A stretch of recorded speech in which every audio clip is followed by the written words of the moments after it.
Good evening, everyone. Tonight is June 3rd at 7 p.m. This is a Londonderry Town Council meeting. We'll start with the Pledge of Allegiance. I pledge allegiance to the flag of the United States of America and to the republic for which it stands, one nation, under God, indivisible, with liberty and justice for all. Please remain standing. We're going to have a moment of silence just for all our town staff that are continuously contributing to our community, for the people that volunteer for this community so that our residents and can enjoy the wonderful things that we have.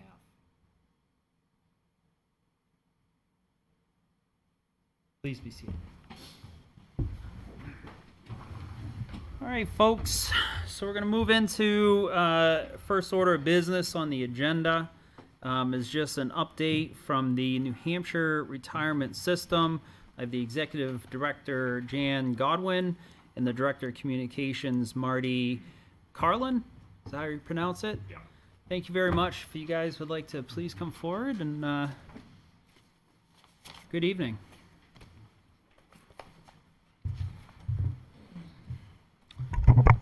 How are you folks doing? Doing well. And thank you so much for inviting us. Well, thank you for being here. So I understand you guys have a presentation.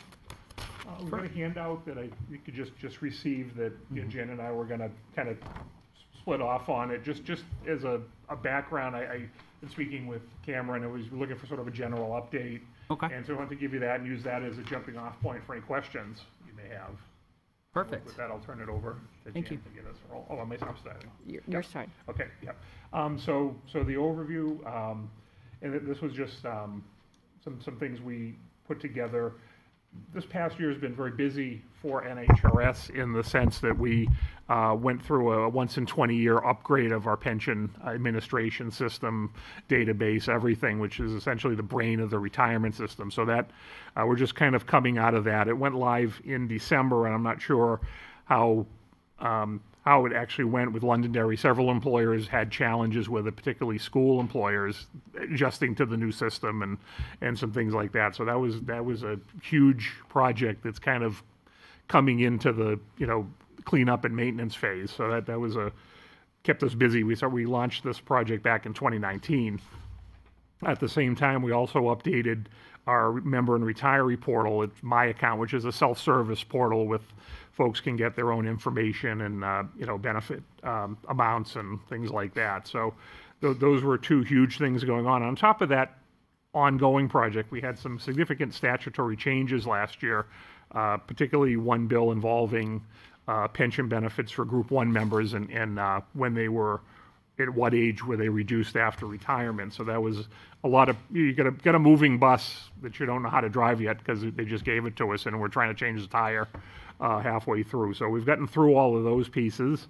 One bit of news that we're going to be hitting at the end of this month, we're a July 1 fiscal year organization like most state entities. We're going to have, our retiree payroll is going to exceed $1 billion at the close of this fiscal year in benefits paid out to our retirees, and approximately 80%, 79 point something, live in New Hampshire. So our point is, the contributions do come in from members and from taxpayers in the communities, but a lot of that money circulates in state and supports the economy, allows our retirees to live a reasonable, dignified life in retirement, pay their property taxes, go out to eat and such. So, the $1 billion for us is sort of an interesting milestone.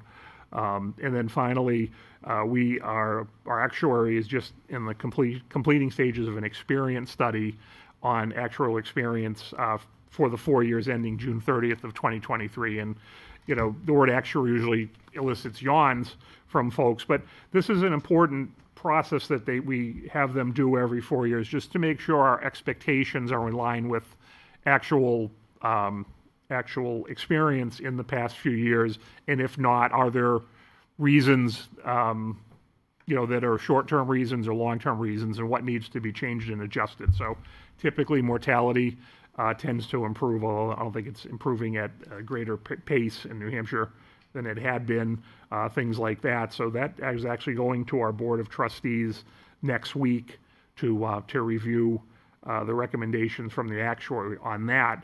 That experience study will flow into the valuation that we do every 2 years, which will ultimately lead to the employer contribution rates for FY '26 and '27. So, a lot of big picture pieces going on there.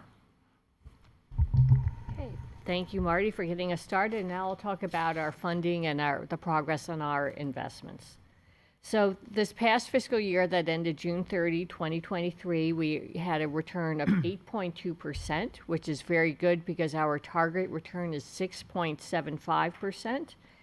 And over the past few periods, the 3-year, 5-year, 10-year, and 25-year returns have also been very good. They were respectively 9.6, 7.1, 7.9, and 6.5%. And whenever we provide return information, it's net of fees. It's not the gross returns. And compared to other members in the Callan Callan Public Fund large universe, that is other public pension plans that have more than $1 billion in assets, there's about 85 other public pension plans in that universe. NHRS performed better than 2/3 of its peers in fiscal year 2023 and better than 80% of our peers over the past decade. So that's something that we're very proud of. So far this year, through the end of March for fiscal year 24, our return is 8.1%. And because our investment returns have been solid, the funded ratio of our plan, as you can see in the chart on the bottom part of this page, has been increasing. Last year, at the end of fiscal year 2023, our funded ratio was 67.2%, which was up from the prior year, which was 65.6%. What does that equate to in dollars?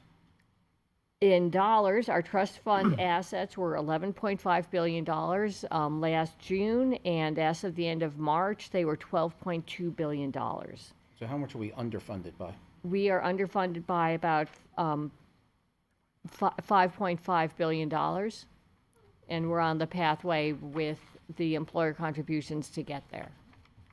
Thank you. And 10 years ago, just to give you a bit of perspective, our assets were $7.4 billion. So they've been growing nicely over time. I'll turn things back over to Marty. Turn over to the page. This is just a paragraph explaining how employer rates are set. There is a statutory and constitutional provisions governing that. So the board really doesn't have a lot of leeway in, choosing the rate. We have to rely on, the actuary to give us the number, and the board then would certify that. The Constitution requires employers to pay those rates. So it's a structure that will ensure that we will get back to full funding over time. Most of that liability that Jan spoke of is scheduled to be paid down by 2039, and then there's going to be sort of a tail after that will be picking up the rest. So with employer contribution rates, they're set 2 years out. So right now, Londonderry next month is going to be entering the FY '25 rate cycle, which are the same as the current rates this year. And then the FY '26-'27 rates are going to be presented to the board this August. And assuming they're certified, then we'll get the message out to the employers what those rates are. So I know you're starting your budgeting process for next year already. The state starts it. We've tried since Jan's gotten here. She's tried to push up the certification earlier in the summer. We used to do it in September, and what we found is a lot of employers are planning a little bit longer term and working on their budget, over the summer rather than waiting to the fall. So we want to be responsive to that. We won't know what the rates are going to be until the experience study recommendations are acted on, and then the numbers are crunched. But just they look to be favorable in the sense that we're not anticipating any major increases in the employer rates. We saw a big spike in 21, 22 after an experience study. For the prior 4 years, the outlook, it looks stable right now, and that probably shouldn't change. So now I'll talk a little bit about some ongoing initiatives. Like any other large employer, we are very concerned about cybersecurity and are always working to improve our profile to maintain the security of our system, as well as all the confidential information that our members and retirees have entrusted us with. And we continue to review and adjust as necessary our investment portfolio. We have a new chief investment officer who started in October of 2022, and so he's taking a fresh look at everything. And then finally, the last section, legislation, something that's near and dear to my heart. I spend a lot of time over at those buildings. There were 14 bills introduced this year, and 3 have made it through both the House and Senate, or are waiting to be enrolled and sent to Governor Sununu. Two of the bills are specific to Group 2 police and fire, and if presuming those are signed, we'll be sending out messaging both to the membership and to employers about the details of those bills. One is a fairly limited bill that would create a new level of disability benefit for police or firefighter, injured by assault with a deadly weapon in the line of duty, as opposed to other types of accidents. So, the expectation is those incidents are few and far between, and hopefully the Londonderry's never hit by one of those situations. And then another bill for Group 2 police and fire, which would slightly increase the benefit calculation for those members who were in the system back in 2011 when the laws were reformed, and some benefit accruals were reduced for that cohort of members. There's about 1,600 of them who are still active. That's one of the bills. And the third bill is a very limited $500 payment to members who retired under an accidental job-related disability. So those are the 3 bills we're tracking this year, and not sure what the governor is going to do with them, but they made it through both chambers. In the handout, I did include the full tracker for this year just for reference. This is a document we update on the website every Friday. So if you ever wanted to check out any time between January and June what's cooking with NHRS legislation, you can follow that on the website. Okay, thank you. Any questions or comments from the council? Yes. Go ahead. These bills that you had mentioned, will they potentially be increasing the employer rates for the increased payouts? Good point. The $500 payment for the retirees would be funded from the general fund, so that they'll pass along to local employers. The enhanced accidental disability, if you will, we're not really sure, violent disability, I guess is the title in the statute. Because the expectation is that's a very small pool of people, there's not going to be any immediate increase in the employer rates for that. The actuary is going to have to look at the actual experience, over the next 5 or 10 years and see if they need to factor that in. But, with 48,000 active members, if tragedy befalls a couple of them in the rounding, that's not going to change your rates. The Group 2 bill for the 1,600 or so members, the state is pre-funding the unfunded liability portion of that. Oh, good. Basically, it's like the folks who were impacted by it, their rates were set on the assumption that they were getting what they're getting now, and now they're going to be getting more. So that's the backfill, if you will. So that's How much of an increase would they be getting? 26 million. On a per person basis, it's going to depend on how many years they had in 2011. Of course. It's going to increase their pension anywhere from, I would say 1 to 4%, annual lifetime pension. So it's a fairly modest increase, but again, it's a lifetime benefit. So What was the total dollar value you had? yeah, the unfunded piece was 26 million that the state's gonna fund. Great. And there is a moderate increase in what's called the normal cost of the pension rate. It's about 12 basis points Okay. of the rate, or something in that range. So, and that's a cost that will sort of work its way back out of the rates once all these people sort of retire and finish their careers. So it's not it's a multi-year increase, but it's not a forever increase unless, again, they change benefits for other groups going forward. And is that specifically to just police and fire, or also educators as well? No, just police and fire. Just police and The fire. way their benefit formulas are calculated, or they've always historically been different in NHRS in terms of Group 2 uses a multiplier, and Okay. for instance, it had been, for every year you worked, it's 2.5% of your average final salary. And then it was lowered for a group of people who were in the system but not vested when the law changed in 11, and their multiplier is either 2.4, 2.3, 2.2, or 2.1. And what this bill does is increases, for every year they work after year 15, it goes back up to 2.5. So if somebody works a 30-year career, their pension's gonna be bigger, if somebody leaves at the minimum, the increase doesn't kick in until they're pretty far along the path. Great. Anyone else from the council?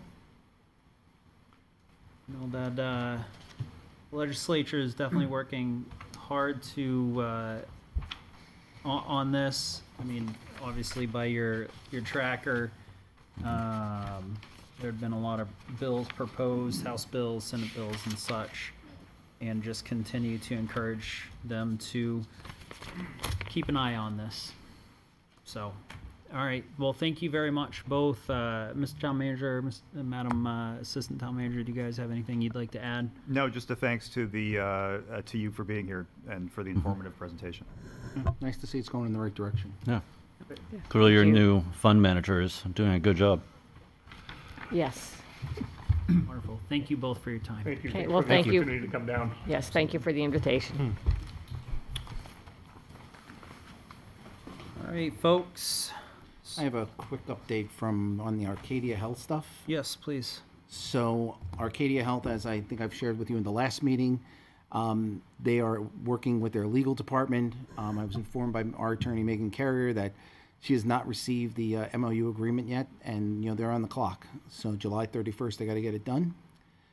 At the last meeting, we also had a discussion about Fish and Game and about their project.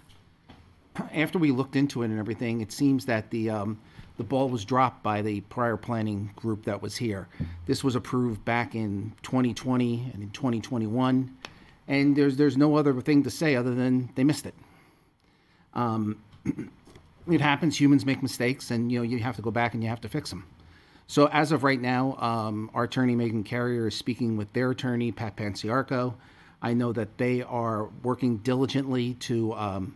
On two items. One is whether or not the driveway is going to be grandfathered or not. I think they're having that discussion, or if Attorney Panciarco is going to go down the path of a variance, and then the other piece for the expansion of the building and the variance on that. She is working to get her paperwork in by June 7th. Our attorney is working with the planning department to expedite this and to move it up on the agenda. I have shared with our attorney and with Fish and Game that I plan on attending the meeting and speaking on their behalf, in favor of the project. So that's what I know from what I know about the legal updates I got. All right, thank you. Folks, we're going to open up public comment. We have a presentation from the Concerts of the Common the Arts Council. So at this time, I'd like to welcome you three up. Or two. Larry will probably sit behind. If we need support, we'll call him out. I think you guys can handle it quite well. So good evening. Good evening. Thanks How are for you? having us. Absolutely. Thank you very much for your continued service to our community. Oh, absolutely. If you don't mind, if you wouldn't please introduce yourselves to the rest of the council and the public, and I believe you have a presentation as well. Yeah. I'm Stephen Lace, my wife Julie. We're here with our partner in crime, Larry Casey. Hey, Larry. And so we just wanted to give you kind of a brief overview of where the concerts sit this year, where we're at. This will be our 24th year of concerts, and the mission that we bring with that is community, great music, and summer evenings. Just highlight some of last year's successes. The attendance, the average outdoor attendance was over 590 people, and that was up from 504 the year before. And then we'd also like to start by thanking so many people in the community that really make this happen. It includes the town administration, the school district, the police, the fire, the DPW, Londonderry Alert, the churches, around the common, vendors and exhibitors. And we're really blessed with just a number of wonderful volunteers, and without all of those moving pieces, this just wouldn't happen. So we really appreciate that. And then we have free weekly raffle with prizes that have been generously donated every week from just concert attendees, which is, it's just amazing. So one thing that we've calculated for that Larry has calculated for the grant that we apply for through New Hampshire is the value of the concerts, just in monetary value. If you look at some of the commercial vendors surrounding in the surrounding area, the Tupelo or the Palace, the average ticket is about $29. And so if you look at the value of the 12 concert season that we have this year for a family of four, it's almost $1,400. So we think that that alone, provides an opportunity for people to be able to enjoy concerts and community with their family and friends. Another thing that we do is we communicate with our followers really through Facebook, and we now have over 3,040 followers. Another new thing we're doing this year is we're partnering with Leach Library to offer a specific Concerts in the Common for kids, and that's going to be on a Saturday afternoon, so easier for families with young kids. It's going to be shorter. It's only an hour instead of an hour and a half. And based on the reaction that we've had on Facebook so far, if the weather's good, it's always up to the weather, we should have a very good crowd. People have seemed to be enthusiastic about that, so maybe we'll be doing more. And then we do an audience survey the last couple concerts of the year, and we've always wanted to. And one thing we've always wanted to do with that is to encourage community. And we see that the response in the survey, people are looking for connecting with other members of the community, supporting the community. And so one thing that we thought of to do that is we're going to have a line dance lesson before one of our country artist concerts on August 7th. Yes, completely free, before the concert. So that should be a lot of fun. That'll be something new and hopefully get people involved and get an opportunity to meet their neighbors. We also, starting this year, we're having a specific volunteer program. We had a donation from the Great New Hampshire Restaurants, which is Copper Door, Cactus Jack's, T-Bones. They gave us a number of $25 gift cards that we're going to give to volunteers that help for 4 concerts, and then also a Concerts in the Common t-shirt. And another new thing that we're doing is from the survey, people had requested more food trucks. We really can't support more food trucks with the events, the size of the event. But what we came up with was working with local restaurants, Jersey Mike's and Giovanni's, to support a food delivery program. And what that means is that if they order food and say, please deliver it to the Common, if they order it by a specific time, we're setting up a table, a food delivery pickup, so that they will have all the deliveries at one time. They won't have, Giovanni's they're just doing it ad hoc, as kind of as they have been. But Jersey Mike's, they'll be doing it where they deliver everything all around 6:30. So people will just be able to order ahead, say, deliver to the Common, and pick it up there. And so we're hoping that, that will give people more of a variety of different foods. That said, we want to really thank the food truck that we have, One Happy Clam, because they've just been with us for years now, and they're just fantastic people and fantastic food. We really love having them. And then we also have Timeless Treats, an ice cream truck, and then, of course, Colonel's for College with popcorn and lemonade. And with that combination has worked out really well. To just touch on funding, funding is approximately 30% from the town, 20% from the New Hampshire Council of the Arts for Community Engagement Grant that we apply for, and then 50% from local business sponsors. We also pay for the Old Home Day concert now, which we took on a few years ago. This year we have 36 sponsors, and that's up from 30 last year. And one thing that we're highlighting in the program that we handed out earlier is how long many of our sponsors have been supporting the concerts, because some of them, one in particular has been with us from the beginning, and others have been with us for, many, many years. And so we really would like to highlight their support. And then we have the schedule kind of going on screens here. We have some great artists this year. Jessica Lynn is going to be in a couple weeks. I worked with her for literally months to try to get that date to work. So she's going to be fantastic, I think. Another Neurotic Gumbo. We've got tons of activity on Facebook for them. We have Delta Generators, Brian Templeton playing harmonica here. Used to live in Londonderry, and he's just a blues giant in the Milwaukee area. Boston area. I'm from Milwaukee. Haven't been there for a while. Many years. Jocelyn and Sweet Compression, they're going to be new, and she just sings like crazy. They played at Red Rocks, and they're really good. Couch is going to be a really big night, I think. Oh, yeah. The response with that group, they're out of the only reason we have them is because they're out of Boston, and it's on a Wednesday. Otherwise, we wouldn't be able to touch these people. Yeah, tour nationally. Just Brian Mace, he's been called rock royalty for Boston. He's just awesome, and his wife Mary Beth. So that should be a great. Always a favorite. Always a favorite.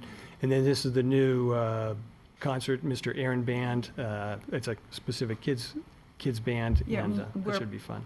As Stephen said earlier, we're partnering with the library on this, and we're helping them fund it as well. And that's on a It's- Saturday as it's on a well? Saturday, Yeah. Correct. Yeah. And it's 1 hour, as you mentioned earlier? Right, yeah. So hopefully it'll be kid size. So. Yeah. East Coast Soul is a band that a lot of people from Berkeley in the band, and so they'll be new for us, but our sound man actually knows them, and so they should be a lot of fun, really good. Chicago Total Access, we were going to book them, we booked them for a pandemic year, so Yeah. that fell through, and we're having them back this year. For John. That should be, Good job. yep, so that should be fun. So I like Chicago. Yeah, I grew up with them too. Yeah. Martin and Kelly, we've had these folks. This will be their fourth year back, I At think. least, maybe 5. And he just plays like crazy, and she sings Yeah. like an angel. So And this And is this- the 7th is the same date of the country line dancing Yeah, Yes. lessons? Yeah, Martin and Kelly actually suggested it to us a couple wow. of years ago, and we've actually been able to make it happen for this year. Very cool. So it'll be before their show. Are the instructors local? Yes, Okay. Derry. There, yeah. Awesome, very good. Thank you. And then to end the year again, we ended last year and had a gigantic crowd. Studio 2, which is a Beatles tribute band, and that always goes over Yeah, big. we counted 905 that night. Wow. Wow. Can you go in a little bit of detail on your band selection process? And from my understanding, there are obviously there's some repeat bands, there are also some new ones, but the process starts months and even, as you mentioned, years Yeah. prior. So, We booked Couch last September. Yeah, January was Jessica Lynn. yeah. I think so. January, and that was late January, and I'd been working with them for end of November, I Oh, think, yeah, trying to easily. book them. So, so how do we pick them out? So it's recommendations. People that have seen shows, and they'll tell us about somebody, and we'll kind of check them out. It's a lot easier now than the early days when we'd be asking bands for CDs and things like that. What we look for is Blue Sky. They have a website. We like it if they actually have their own songs, because that means they're serious, they're into it. We don't just want a bar band. So that's a plus. It's not a requirement.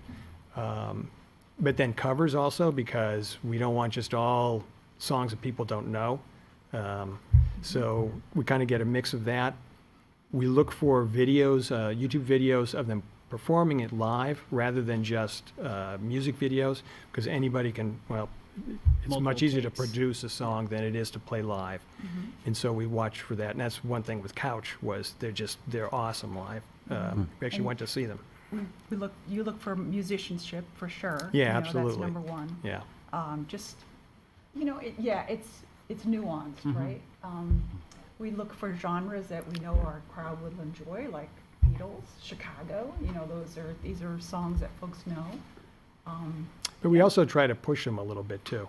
Like with Couch is going to be, they're going to be playing more covers than normally, they said, because we went and talked to them and tell them just kind of what they're getting into, make sure they know. They'd already agreed, but I just wanted, no surprises here, right? So, our green room is a porta potty, so we got to make sure that they're aware of that up front. Yeah, it's clean, it's clean. But the process, my point is the process is very involved, and just the time that you both spend into, again, back to, as I said during our moment of silence, the volunteers, you folks, that you contribute to the community is greatly appreciated. Thank you. Yeah. So, Yeah, it does, it definitely does take some time, and then once we've picked out the artist, then you've got to fit them into the schedule, and it gets to be a puzzle piece. a lot of logistics. We've had to shuffle some things around before. Yeah, that's never fun. Speaking to taking recommendations from people that you know, my parents made a recommendation to you guys for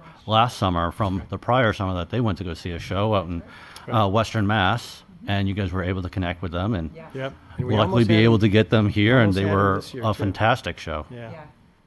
We had her booked, and then they had to back out Oh. because of another Well, commitment. that no, came it's up. because we were the only one in this area. Oh, okay. Well, And that so makes they- sense. Yes. They Yeah. could have done it, but it would cost a fortune to Yeah. have them She travel. put on an amazing show last year. Yeah, it was Absolutely. great. So Next this, yeah, so hopefully next year.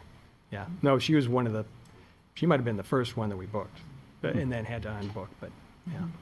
So Any in other working with the Arts Council, I've already been in touch with, in concert with the town manager's office to make sure that alert, police, and fire are all ready to go.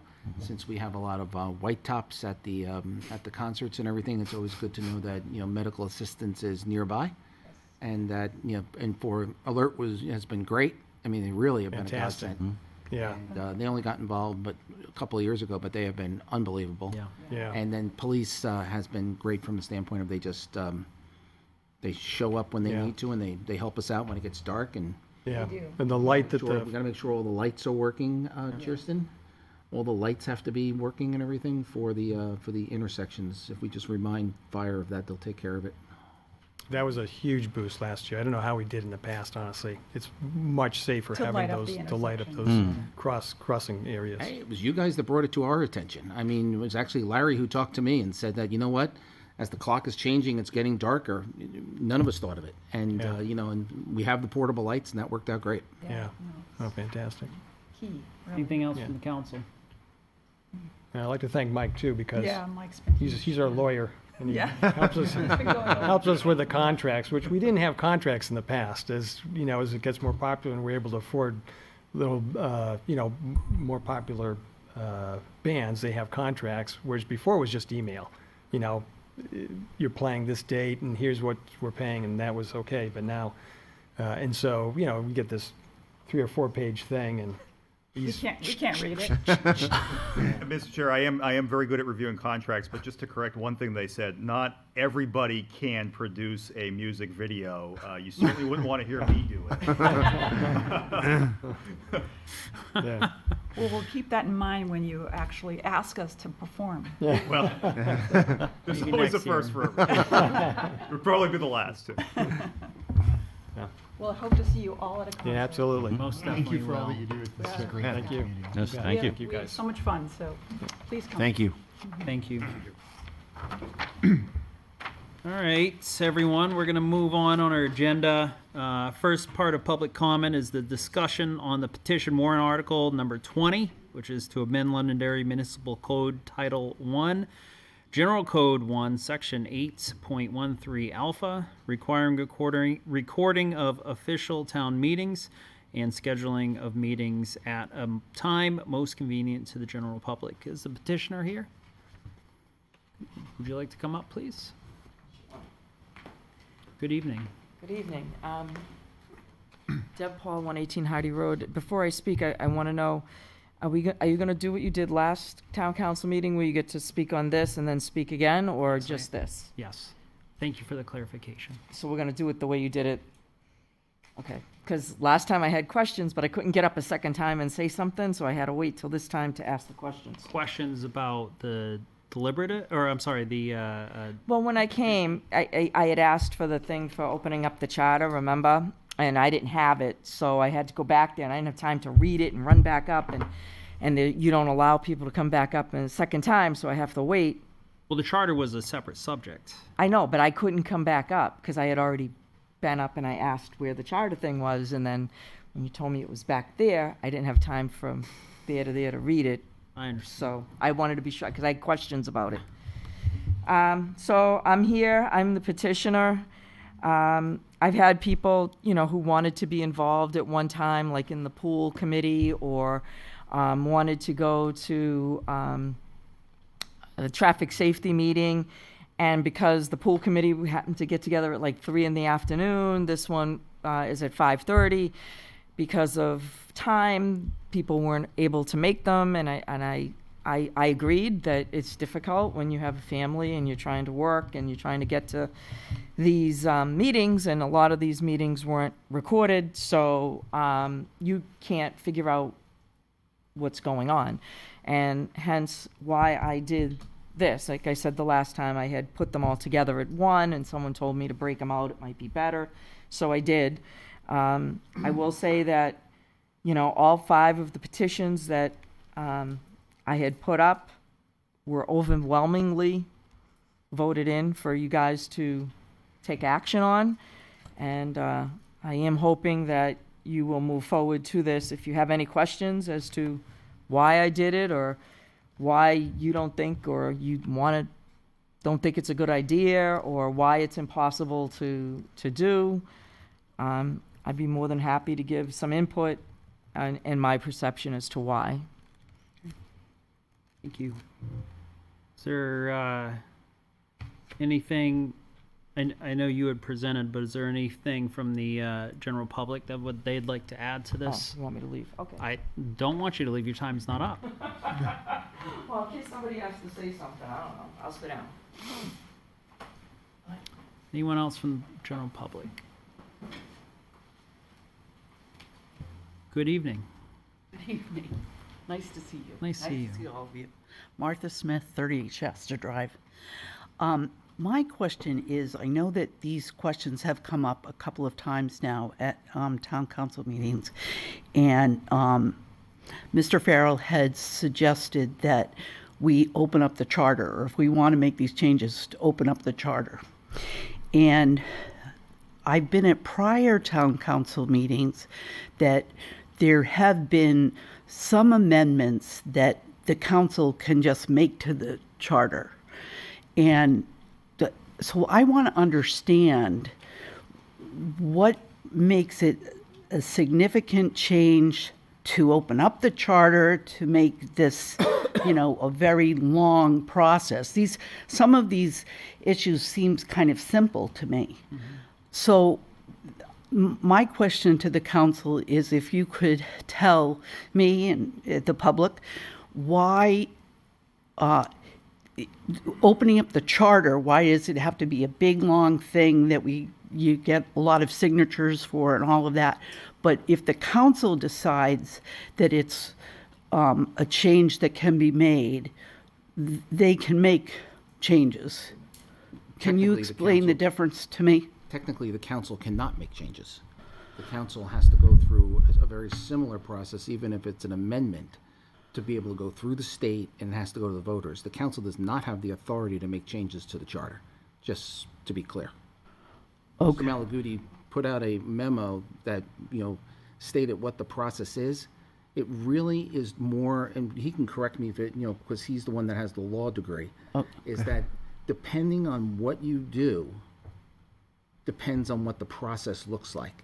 If it's a minor change that can go to the voters, that can be done. If it's half a dozen changes, it's up to the state, not up to the council, but it's up to the state what we do. We don't get to make that decision. And that memo is Have I attached. got that right? That's exactly right. Yes. Go ahead, please. I'm sorry. Yes, that's exactly right. And to Councilor Faber's point that I think he was about to make or started to make, yes, the memo was attached to the minutes and/or the agenda from last meeting. Okay. I'm happy to supply it to you. Okay, But thank you. just to summarize, Councilor Farrell is exactly right.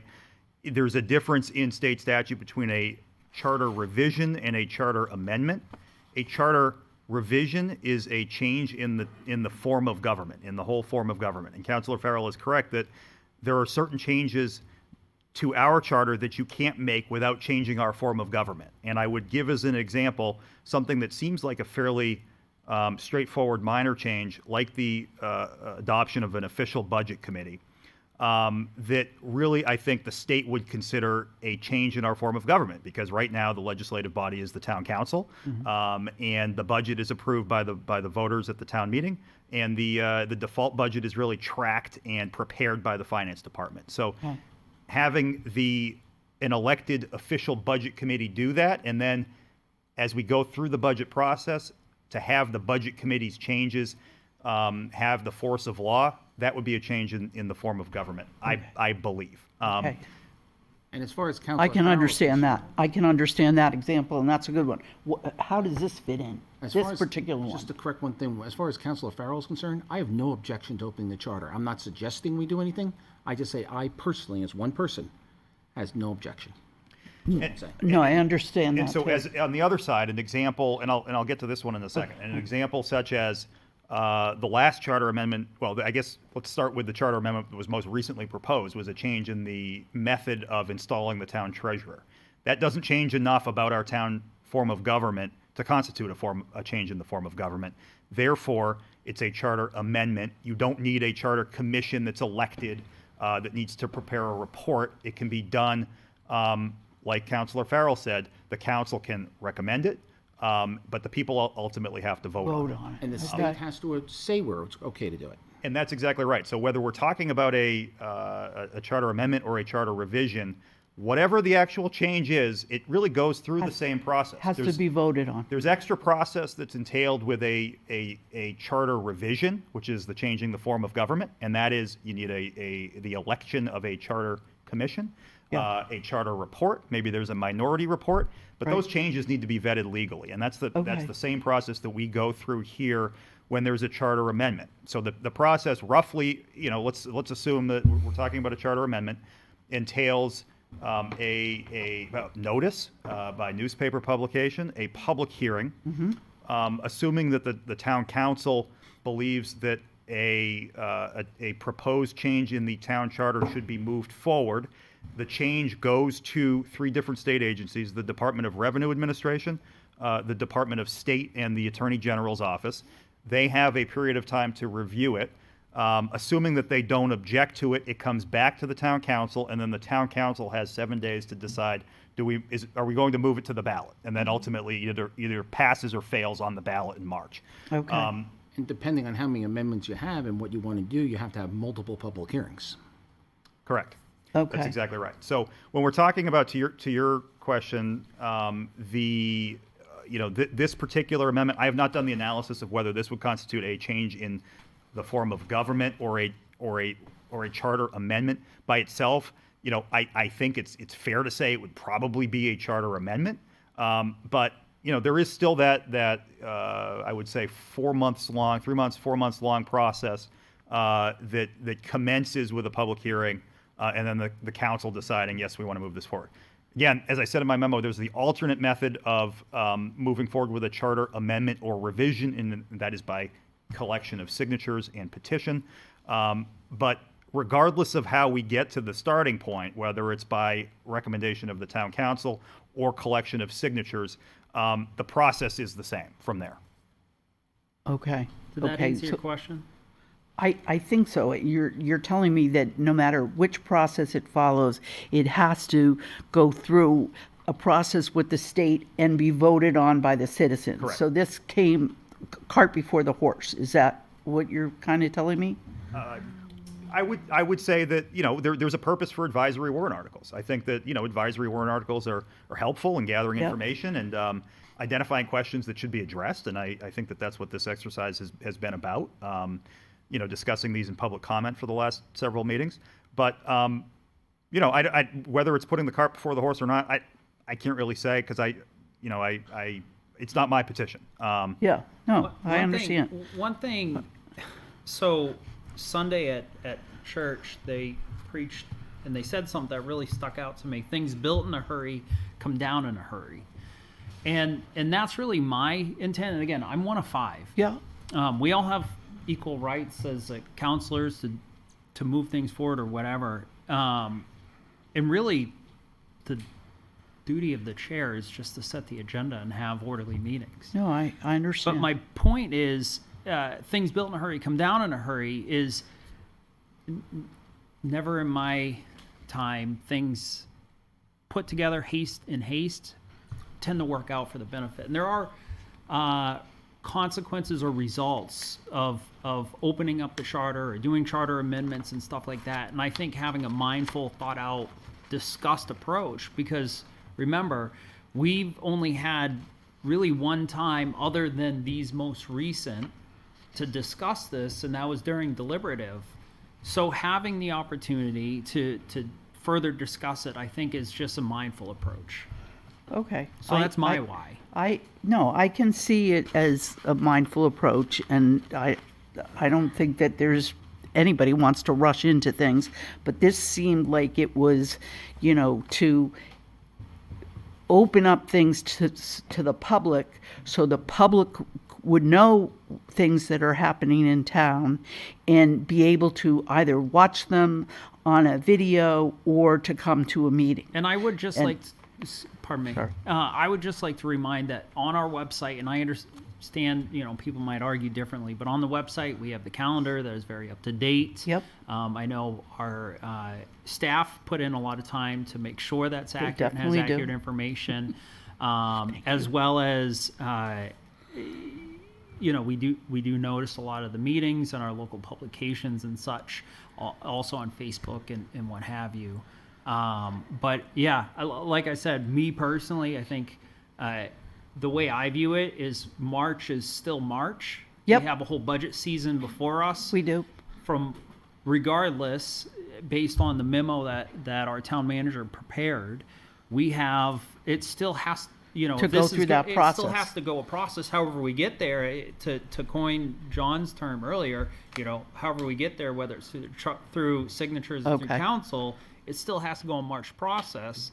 And that's just really where I'm not speaking for the council, but that's where I come from. And I guess my comment and thought is that I don't think that this particular one, I'm not talking to the others, I'm addressing this one, that I don't think that this does anything to change the form of government. But perhaps I'm wrong. Maybe it's bigger than I think. I would agree it doesn't change the form of government. The problem is that we have language in the town charter that sets parameters, and this is, it may be inconsistent with that, I think. Well, the language in the town charter is along the lines of that each committee will decide Correct. what they're going to do, and they Correct. will put their own process in place. Correct. And I think we record in excess of 80% of the meetings now, and as far as the time is concerned, if a committee is finding that a time is not working for the community and and they want to change their time, there's nothing that prevents them from doing it. That's correct. So town council used to be at 7:30, years. So for years. A few things just to amplify those points, Councilor Farrell. It is exactly right. It's just the case that the charter happens to address this with some specificity. If the charter were silent about this, no problem. Okay. I think that he's exactly right as well, Councilor Farrell, that there is a lot of weight that's placed in the when members of the individual boards and committees can get together. I know that I spoke with the finance director this morning. I asked him about the trustees of the trust fund meeting, because that's one that strikes me as that's at an off time. That's during the day. Okay. And the discussion we had was, yes, I mean, he sets the initial meeting because after an election to get everyone together, but then it's left to the members of the committee when it works for them. Now, you might say it shouldn't be the members of the committee because it's the people's committee. The people should be consulted, and that's true, but you can't have a meeting without the board itself. Or without a quorum. Or without a quorum. So that, some of these are just regular, or just come down to practicalities. And then to Councilor Farrell's last point, again, exactly right. Since I've taken office, and I've heard from, again, this is something that has come to me from the community. I've heard that feedback. I have my policy, and what I have set as a goal at the staff level is I want to record as many of these meetings as possible. I can't speak for the supervisors of the checklist because they are not under my authority. State Okay. mandated. They're a They're- state Yeah. statutory board. Thank you. And that's a little different. I know that I'll be perfectly honest with you. There are committees that have been meeting, not on TV, for years, and people are uncomfortable. Some people are uncomfortable having those meetings recorded. My position on that is, again, giving consideration for change is difficult. Change takes time. Too bad. Okay, we're here to serve the public. If you don't want what you're doing, publicized on cable access, maybe you should think about whether it's time to move on. I mean, I don't mean to ruffle feathers, but that's my position on that. However, as Councilor Farrell pointed out, it is just a reality that I only have so many people in the cable department, and right now they're out on a good week, maybe 3 nights a week.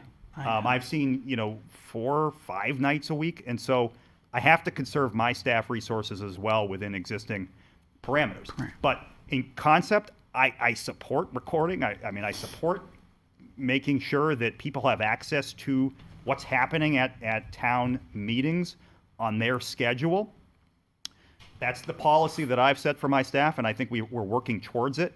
We have stood up new boards and committees that are, they have tended to be boards and committees that are addressing issues that are timely or, pressing to the community. Let's take, for instance, the Utilities Committee, the Lions Committee. We've added boards and committees, and we've, by and large, taped them. We've recorded them. I anticipate we'll probably want to record the work of the Lions Committee as well, because that's something that is going to be useful for people as we go into budget season, as we go to the polls. We're moving towards that. Obviously, I have limited control over when meetings get scheduled, but I do think we try to be responsive, and the council tries to be responsive to. You can't please everyone, but one, let's make sure that we can get the people on the board there. Right. But pretty close behind that is let's make sure that we can get as many people from the public who are interested in going there as well. Exactly. Thank you. Okay. Thank That you. was very helpful. Thank you.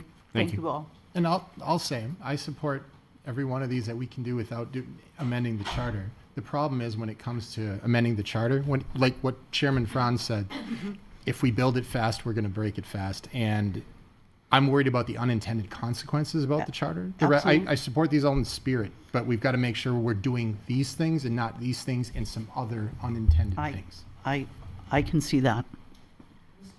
Yes. Can I just answer something now? I Please. wanted to let the public speak. Thank you. No problems. I'm glad somebody spoke. Deb Paul, 118 Hardy Road. Thank you for letting me get up and finish because I wanted them to speak first. Mr. Malaguti knows one of my first things when I was on the council, one of the things we had to do was write down our goals. And that was one of my goals. And I had conversations with Mike about the recording, and like I said, I got the first and last comment was from you, and kudos to the library trustees for doing that. They stepped up to do it. It's just been something that it hasn't, in my mind, this has been going on for years while I was on the council. So 3 years, this is 4 years, that I have been thinking about these sort of things for a while. So it wasn't haphazard for me. And being someone who was on the last charter commission, you can be specific about opening up the charter. You can say, we are opening up the charter like we did that time just to look at whether we wanted to change from town meeting to deliberative. And we did write a majority and a minority report, and that's how that went. So you can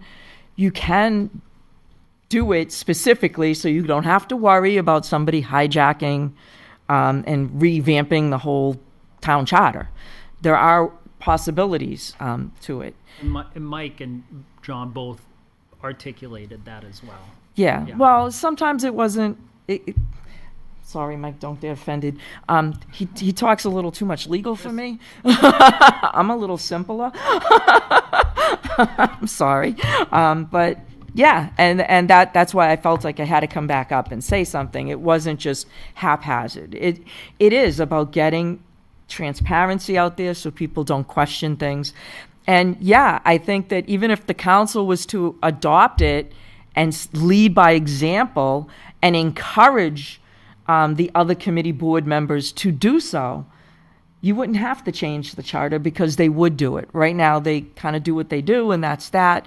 But you lead by example. A true leader leads by example. They're the ones going out front and doing the work. And I think that, you know, the people want it, and it's not a changing government. It's a simple request. At least those three things are. The other two are a little more challenging, I would agree. And that's my 2 cents on it. And I do need clarification on charter stuff, but I'll wait till you reopen the regular Thank you. public comment. Is there anyone else on this topic? All right, seeing none, we'll move. Jeff. Yes. I just wanted to make a small point on this. I half wonder if so many people had voted on this item because it maybe in their viewpoint, think that this is being proposed and potentially being misleading because we don't have 3,000 people who come to meetings in town, and they may be thinking that we're not having meetings that are appropriate times for people and someone thinking that we need to change this when it sounds like we do have the majority of meetings at nighttime. Is that correct, Town Manager? The vast majority, but I would say 90+% are occurring at nighttime. Right. So I would hate to think that so many people were voting for this thinking that, oh, we're not doing something that's not an appropriate time. Right, and you know, I think that it was stated last time that between 6:30 and 7 is generally, you know, the sweet spot, but it's not the sweet spot for everybody either. Correct. So, like I said, it's a town of 26,000 people. It's going to be difficult to get everybody, but I think that these are, you can. Watching the recording is not the same thing as attending the meeting, but it's better than neither. I guess is the way I would put it. Section 8.13 speaks to their procedures and tells you what they're supposed to do and not supposed to do. I guess I'd probably look at it and just say that's why it was advisory. So it's not that they're not serious. It's just that we need to work through a process and take our time. Right, and this one, as I said, it's my goal to get the remaining meetings, and I think there's probably just 2 or 3 of them at this point. Hey, recorded. if we had 10 volunteers in cable like we used to, it wouldn't be a problem. Yep. So, like I said, my goal is to make this one a moot point by just at the staff level achieving the policy that I set out pretty early in my tenure. That I think there's really no reason. Other than practical, why at some point we can't record all of these meetings. That's my goal. I can't promise it's going to happen, but it may not be necessary to open the charter in order to see that, I guess is what I would say to you. And I think that would be my personal encouragement is to continue on that track. On this topic, please. Thank you, Mike. Good evening. Hi, how are you all? Well, how are you? Good. Name and address, please. My name's Ann Fenn. I'm in 18 Partridge Lane, Londonderry, New Hampshire. I was very glad to hear what Michael had to say because I think that it's pretty basic. It's not really, it's basically good government. And it's nice to hear so many positive responses to this because you want the public to be involved, you want public participation, you want volunteers to be on the boards and all of our activities. And even if they're not going to attend the meeting, as you said, if all of the meetings are recorded, then at least they can watch it on TV, on cable TV. And I think the scheduling of meetings, I can just tell you, having been involved at the federal level, we tried to hold public meetings in the evenings or on weekends when people could attend. And that's just basic to having good government. That's my point. Thank you. If I may, just one more point, Mr. Chair. I think Yes. that, it just occurs to me because Hannah's from Utilities. Utilities has all the subcommittees. It just, I think, should be stated that, it's one thing to record boards and committees. whole different story to record subcommittee meetings. Some of the businesses are only open during 9 to 5, where the interactions I can think that a subcommittee might have when they conduct business. Right, and I think there's at least 3 subcommittees for utilities.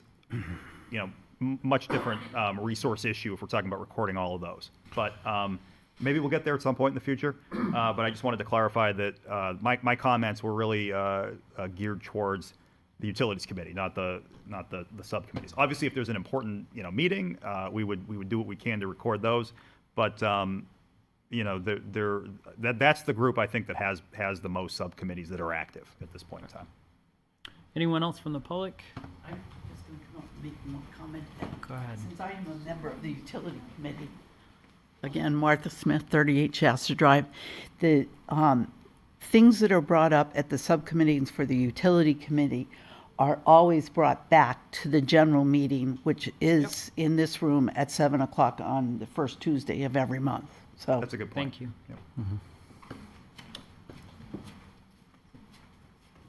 Anything else? All right, folks, we'll transition to the second portion of public comment. Ms. Champa, name and address, please. Excuse me for a second.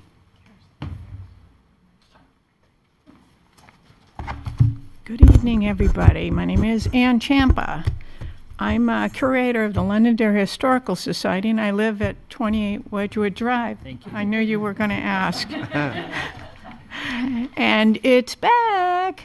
The 2024 Antiques Appraisal Day at the Londonderry Historical Society is coming up this weekend.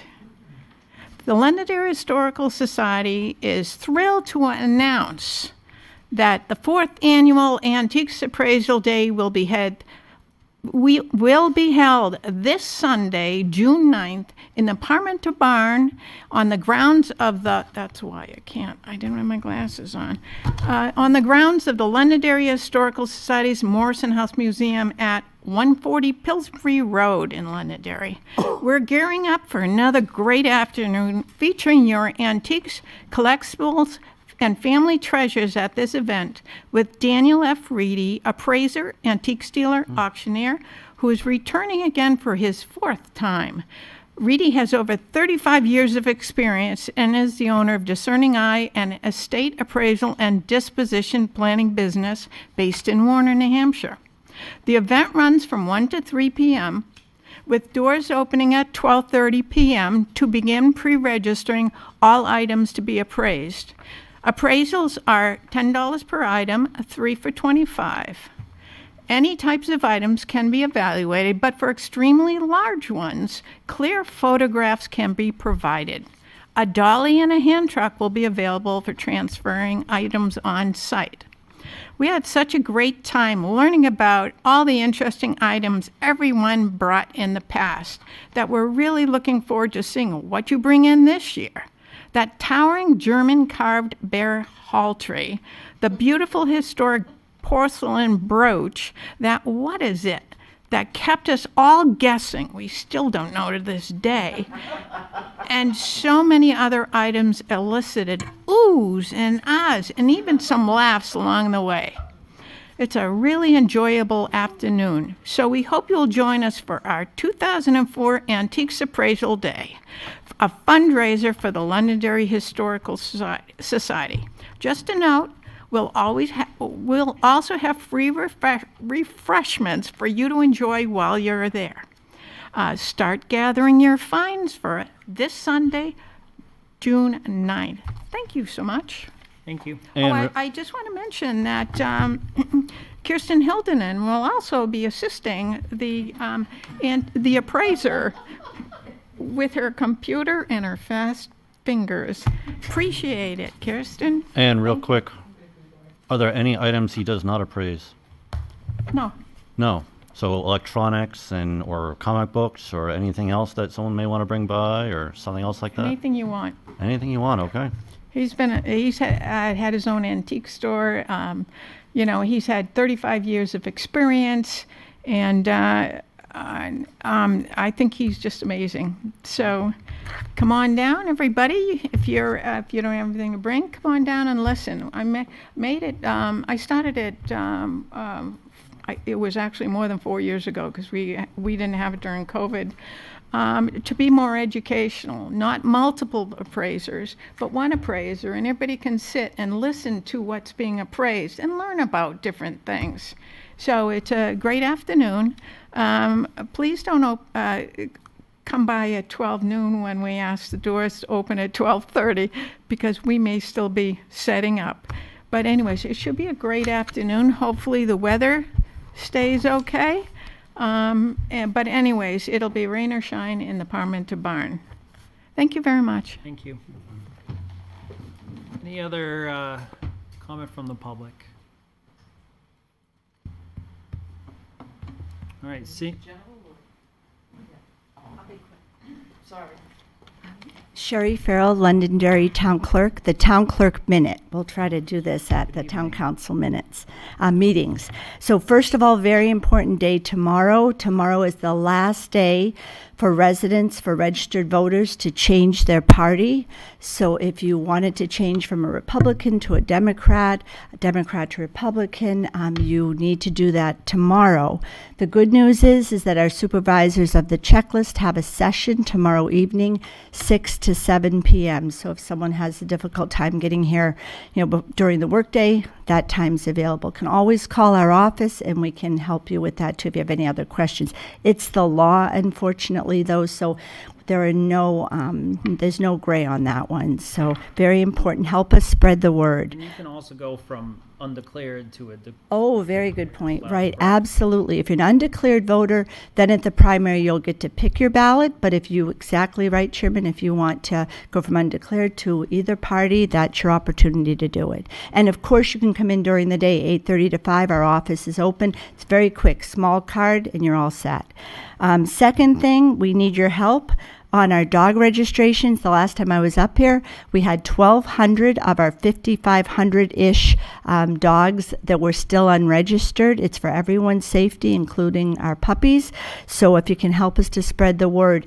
By June 20th, we will, by law, need to issue civil forfeitures. And remember, that's $25 extra per dog that's unregistered, plus $1 per month, and it adds up. And again, that's one of those things we don't want to do it. In a way, I do, because it's the law and it protects us all. If your dog's lost, it really is a good thing that we have in place.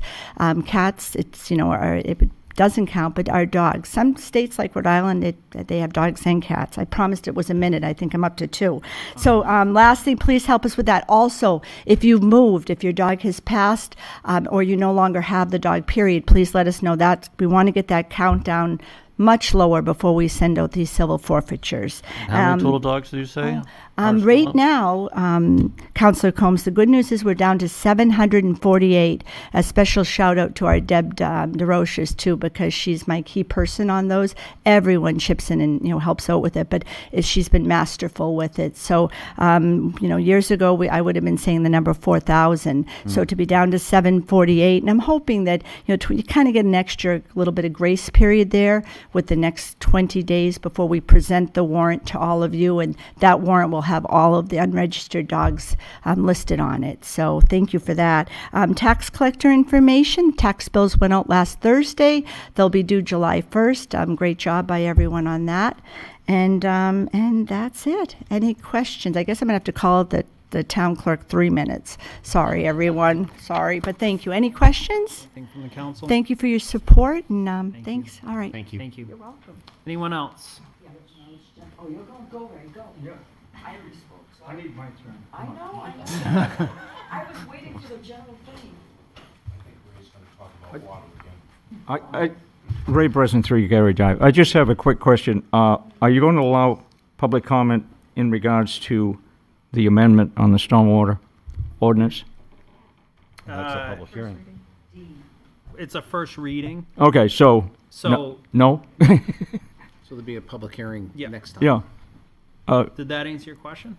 Yeah, we just wondered, is is John Trotter going to present that, or who's It's the presenting? first reading. Typically, the council waives the first reading. John will probably most likely be present, or the town, or represent the town manager for this. Where it's a first reading and where I understand the subject matter Very well. and am prepared to address it, I gave John the night off. Thank you. So will it be read today? No. Oh, We First all reading will typically be waive later. the first reading.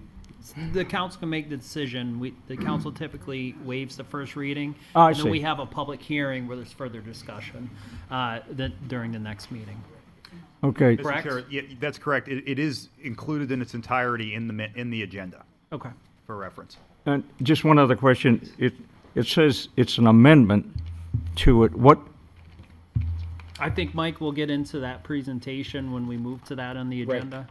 It's in the packet. All the amendments are in red. none of them are in red on mine. You can have, Huh? you can have mine. Now?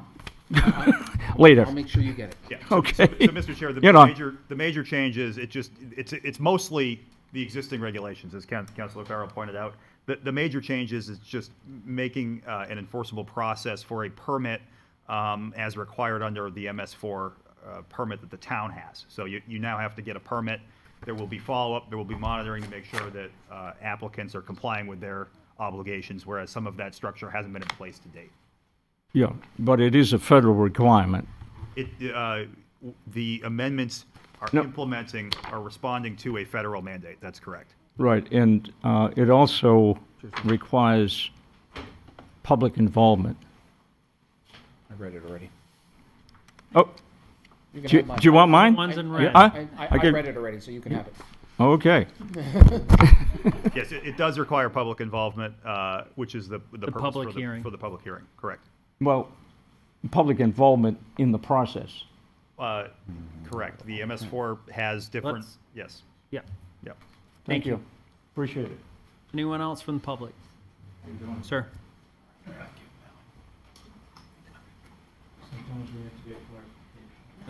Hello again. Good evening.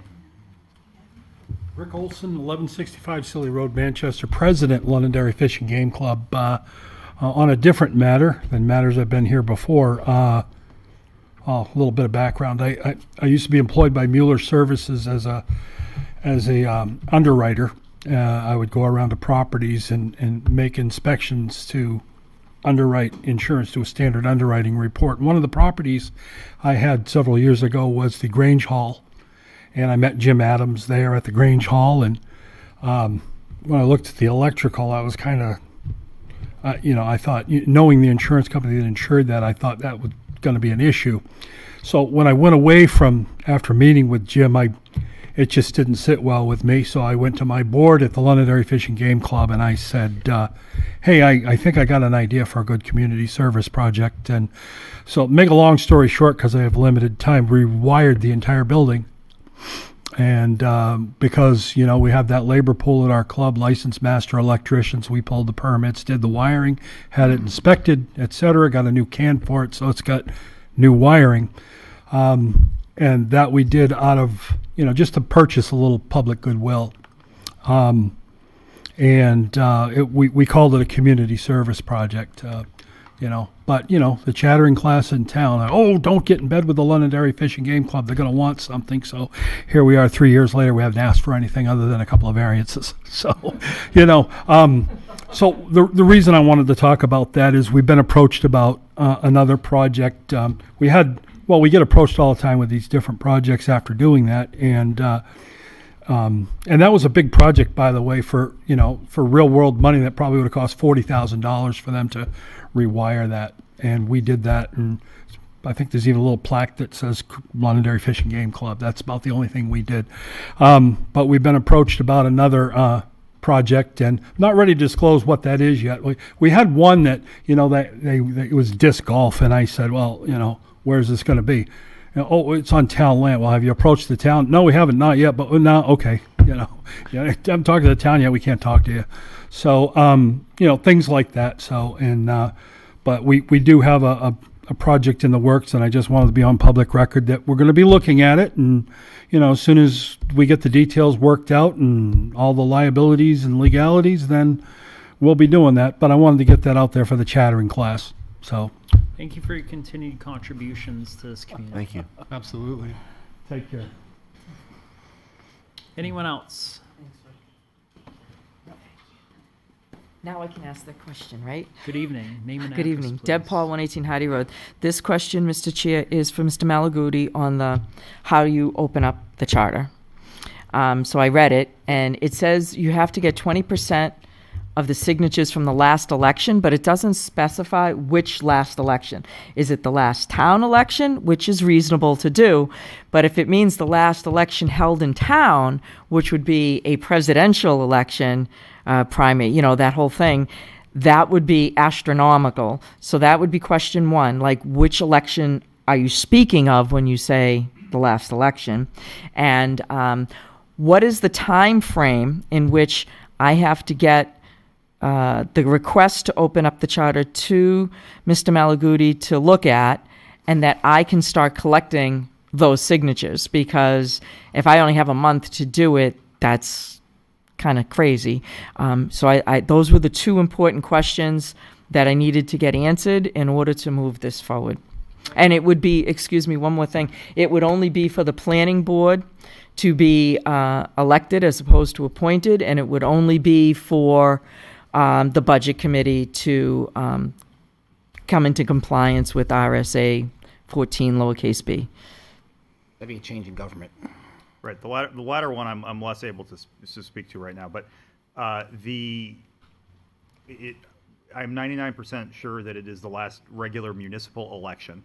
Okay. For purposes of counting the signatures, and there is a fairly complex, because I was trying not to be overly legal, process for submitting what it is that you want to do to the town. It would actually be through the town clerk's office. The clerk issues blank signature Okay. cards, and there's a very specific process that's laid out in statute, and I'm certainly happy to direct you to that statute. As far as the changing to the elected, to an official budget committee, that may entail more process because it's a change in the form of government, and I would need to look at that further. So, excuse me, Mr. Chair, can you kind of give me, can Mr. Malaguti kind of give me a time estimation of when he can get that information to me? Because I would like to start doing this as soon as possible, for those two especially. I mean... I think you need to speak to legal counsel, because we cannot offer legal advice. That's right. That's right. I can direct you to the statute, but I Right. can't advise you. First of all, I'm not, I don't represent the town at this point. I understand. We have outside legal counsel who's the town attorney.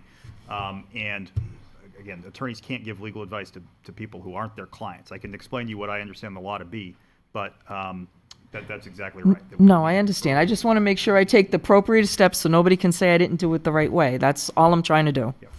I mean, the other provision is that the town council can open the charter without signatures. Okay, but... That there is that provision in the charter, that the town council can vote by majority vote to open the charter. Well, that was my hope by putting it on the ballot, that you would see that there was support for it and that would have happened, but, I've said I don't have any objection to it. I'm just looking at my options, John. That's all I'm trying to do. I'm sorry. Can we? Believe it or not, I'm trying to help you. I know. I know. So Mr. Faber said it very well. Go through a process, follow the laws, ask people what to do. We have a long budget cycle. The council can decide to open the charter in November and put it on the ballot, just as an option so that you're aware. That's all. So can those processes be presented here at council or to me in an email as to exactly what I need to do as an individual to start this process going? I think. Or do you have to manager start that had process? Said is that he could direct you to the RSA, but can't provide advice on the legality or an But opinion. I'm talking. Go ahead. I'm really confused. I'm sorry. He's talking about two separate things. Yeah, So that's if what I thought. We can generate it from our end, from the town council end, and vote by Correct. majority vote to open the charter. There's also the citizen part where you'd have to go and follow what's in that. Right, RSA. those RSAs. Two separate things. Well, that's why I got confused just then. My apologies. I was trying to follow John's advice and going through a process, and I'm trying to understand what that process is. So do I have to take any steps, or is it you guys that have to take the steps? So I guess the best way to explain it is that if the town council decided it wanted to go through that process, the town council would engage the town attorney and would go through the process with the town attorney's advice on how to proceed. It will be a costly legal matter to do it. I don't know what it will cost, but it'll be 5 figures or more to go through that process. It has to go through the state.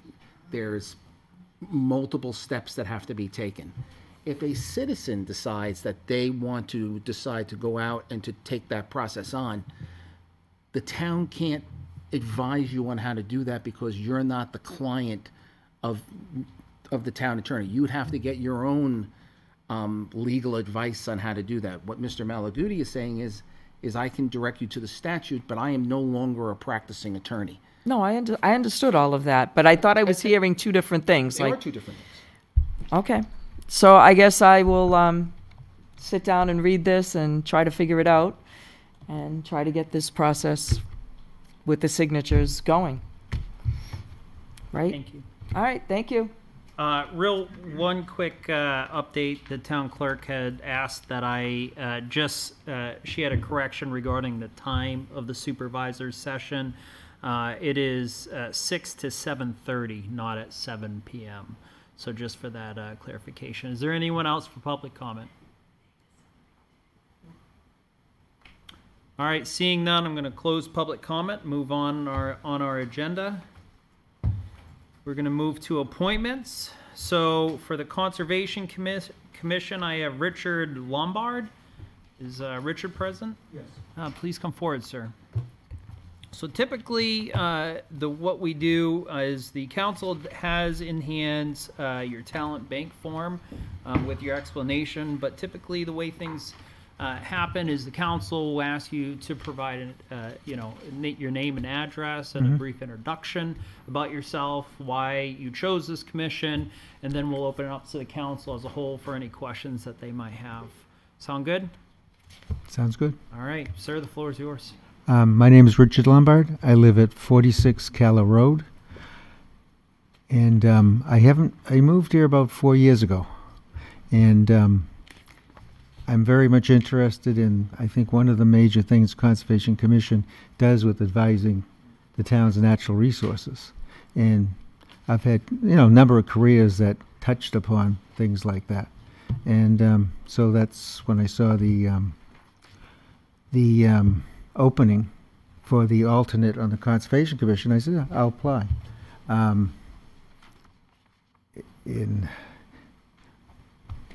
do a lot of hiking, outdoor stuff. I do a lot of conservation work down at the Trustees of Reservations in Massachusetts, birding and things like that. And most recently, I was taking a walk down the rail trail, Londonderry Rail Trail, and you'd figure, well, there's you don't expect to see too much there in terms of really interesting wildlife. But going down, I was walking with a couple of friends, and one of them said, "Is that a turtle?"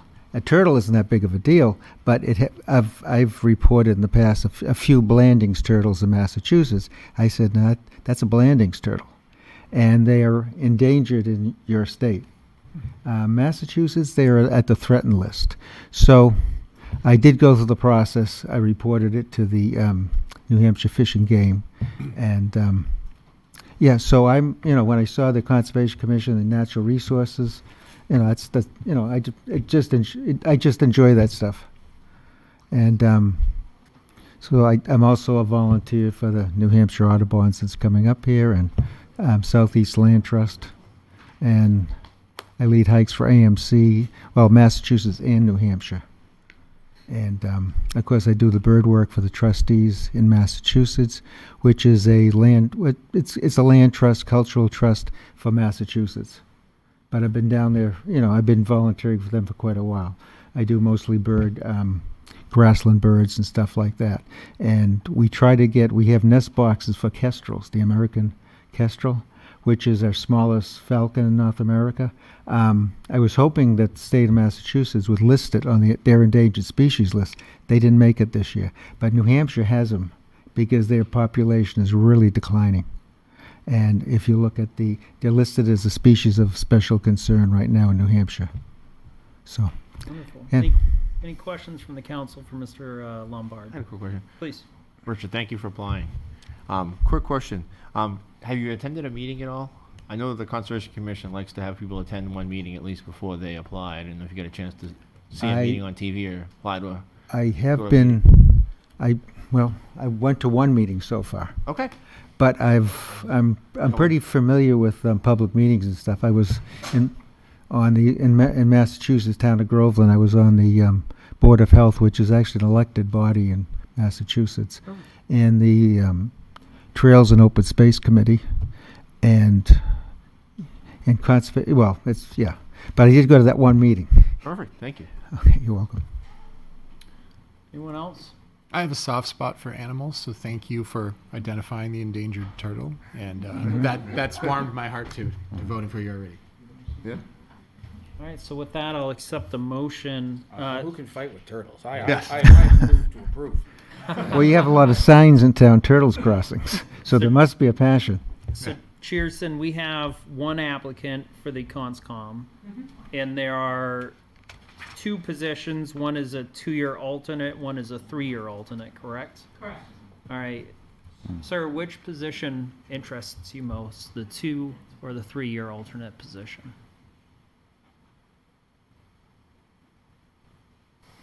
No pressure. 2-year, I guess. So the So I 2-year. can work my way in. Okay. All right, so with that, I'll accept a motion to accept Richard Lombard. So moved. Second. For the 2-year alternate position. I have a motion from Ron and a second from Ted. All in favor say aye. Aye. Any opposed? Mr. Lombard, can you please make an appointment with the town clerk to be sworn Yes. in? Thank you. Thank you very Thank you. much. Thank sir. you.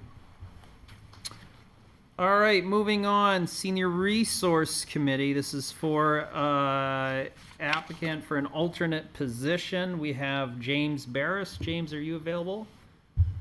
James is not available. The council did receive a talent bank form, given the fact that James had filled out in detail some information. He's also an Army veteran. And is willing to continue to serve our community. I'll accept the motion for the 2-year alternate position for the Senior Resource Committee for James Barris. Do I have a motion? So moved. Second. A motion and a second from John, a second from Ted. All in favor say aye. Aye. Any opposed? Chair votes in the affirmative. We have Planning Board or Heritage. So Planning Board, we don't have any. Cheerson, is that correct? That is correct. There was one candidate who was interested in both, and he clarified that he would prefer Heritage. Okay, and that person is Jim Butler. Similar thing as James Barris. We do know Jim Butler quite well. And you said he's interested in the Heritage? Yes, that is correct. Okay. With that, I'll accept the motion. And there's no other applicants, sorry, for the for this that we received during the time frame? Not. Okay. So with that, I'll accept the motion. So moved. To Second. accept. So I have a motion and a second, and this is for the Heritage. One applicant for the 2-year alternate. All in favor say aye. Aye. Any opposed? Chair votes in the affirmative. I'm sorry, could I ask who seconded that? Please. That was Ron. Yeah, Ron. Sean and Ron. And then Beautify Londonderry. Is Karen Riddle present? Hi, Karen. Can you come forward, please? Good evening. Good evening. So same as the gentleman prior, Sure. just name and address and a brief introduction. You're interested in the Beautify Londonderry position, the ad hoc full position or the alternate position? Well, I'm Karen Riddle. I live at 8 South Parish Drive in Londonderry. Perhaps I should attend a meeting first. I have not done that. You don't have to. I don't We think. need Beautify Londonderry Yes. people, and I just read your background. You're perfect. Well, thank you, thank you. I have enjoyed participating in the spring cleanup the last couple of years, and I was approached to ask if I would be interested in joining. So that's my reason for being here tonight. I enjoy volunteering. I have been a resident in Londonderry for about 15 years, and I was a member of Alert for about 10 years before stepping down. Yeah, I think I really would like to attend a meeting and see what it's all about. Wonderful. Any questions from the council? No. All right, do I have a motion, excuse me, full position or the alternate? I guess I would need to know the difference in the level of commitment and what that involves. Kirsten may be able to tell us more. Please. The chair is here. Oh, wonderful. That'd be great. Very little difference. Should I come to the mic? Yeah. Yes, please. Thank you. And if, So happy to have you stand up. I'm Joy Fragamuller. I'm the chairperson of Beautify Londonderry. Karen, the difference really is in voting. So as an alternate, you would vote if we didn't have a full member there, or we didn't have a quorum and you were present to fill that quorum. But the time commitment, it would really be similar, and it's up to you. Okay. You know, so it could be as little or as much as you wanted.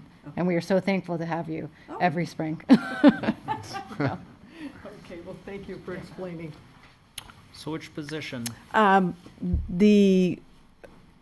There was the alternate in the. Full Yes, member? yes, or no? full member. Full member? All right, Yes. so with that, I'll accept a motion to appoint Karen Riddle as a full member position on. So Beautify moved. Londonderry. I have a motion from Ron, a second from Ted. All in favor, say aye. Aye. Any opposed? Chair votes in the affirmative. Please see the town clerk. Thank to you. Be sworn in. Thank you for Thank you. your Thank you. continued support. All right, CIP committee.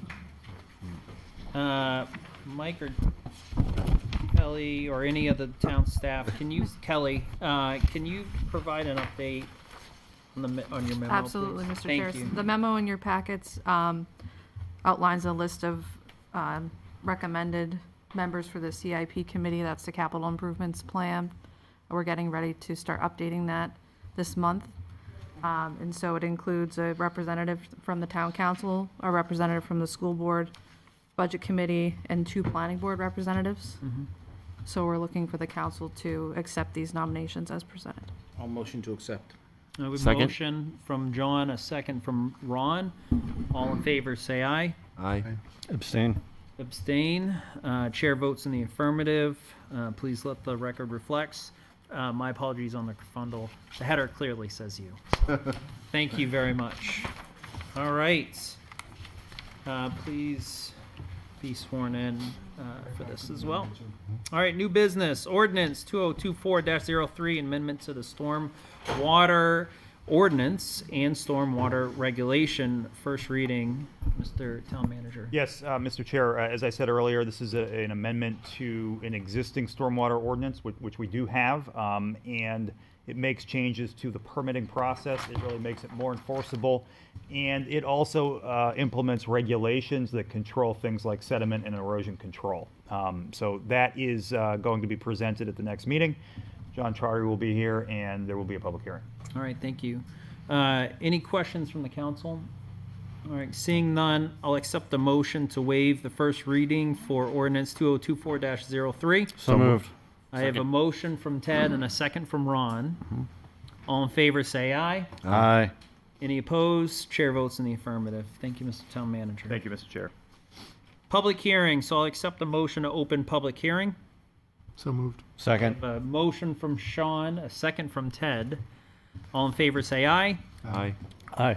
Any opposed? Chair votes in the affirmative. Municipal Aggregation Committee, Heritage on Adopting a Community Choice under RSA 53E. So Lynn Wiles who's the chairman of the Utilities Committee, and representative from Freedom Energy, Logistics, and Colonial Power. Good evening. So, good evening, Mr. Chair, councilors, town staff. How's everybody tonight? My name's Lynn Wiles. I'm the chair of the Londonderry Utilities Committee. My address is 46 Bartley Hill Road. And we're here tonight, and with me is Stuart Ormsby. Stuart is the Vice President of Power Supply Strategies from the Colonial Power Group. Colonial Power, along with Freedom Energy Logistics, will be the team that we'll be partnering with as we go forward with adopting this program at some point in time downstream. Per statute, adopting a program like that does require 2 public hearings. And this is our first public hearing. Stuart has a slide deck prepared to walk through it, but this is just one step of the process. It's a fairly long, drawn-out process, but this is just the next step in it. So with that, Stuart. Good evening, sir. Good evening. Again, Stuart Ormsby with Colonial Power Group.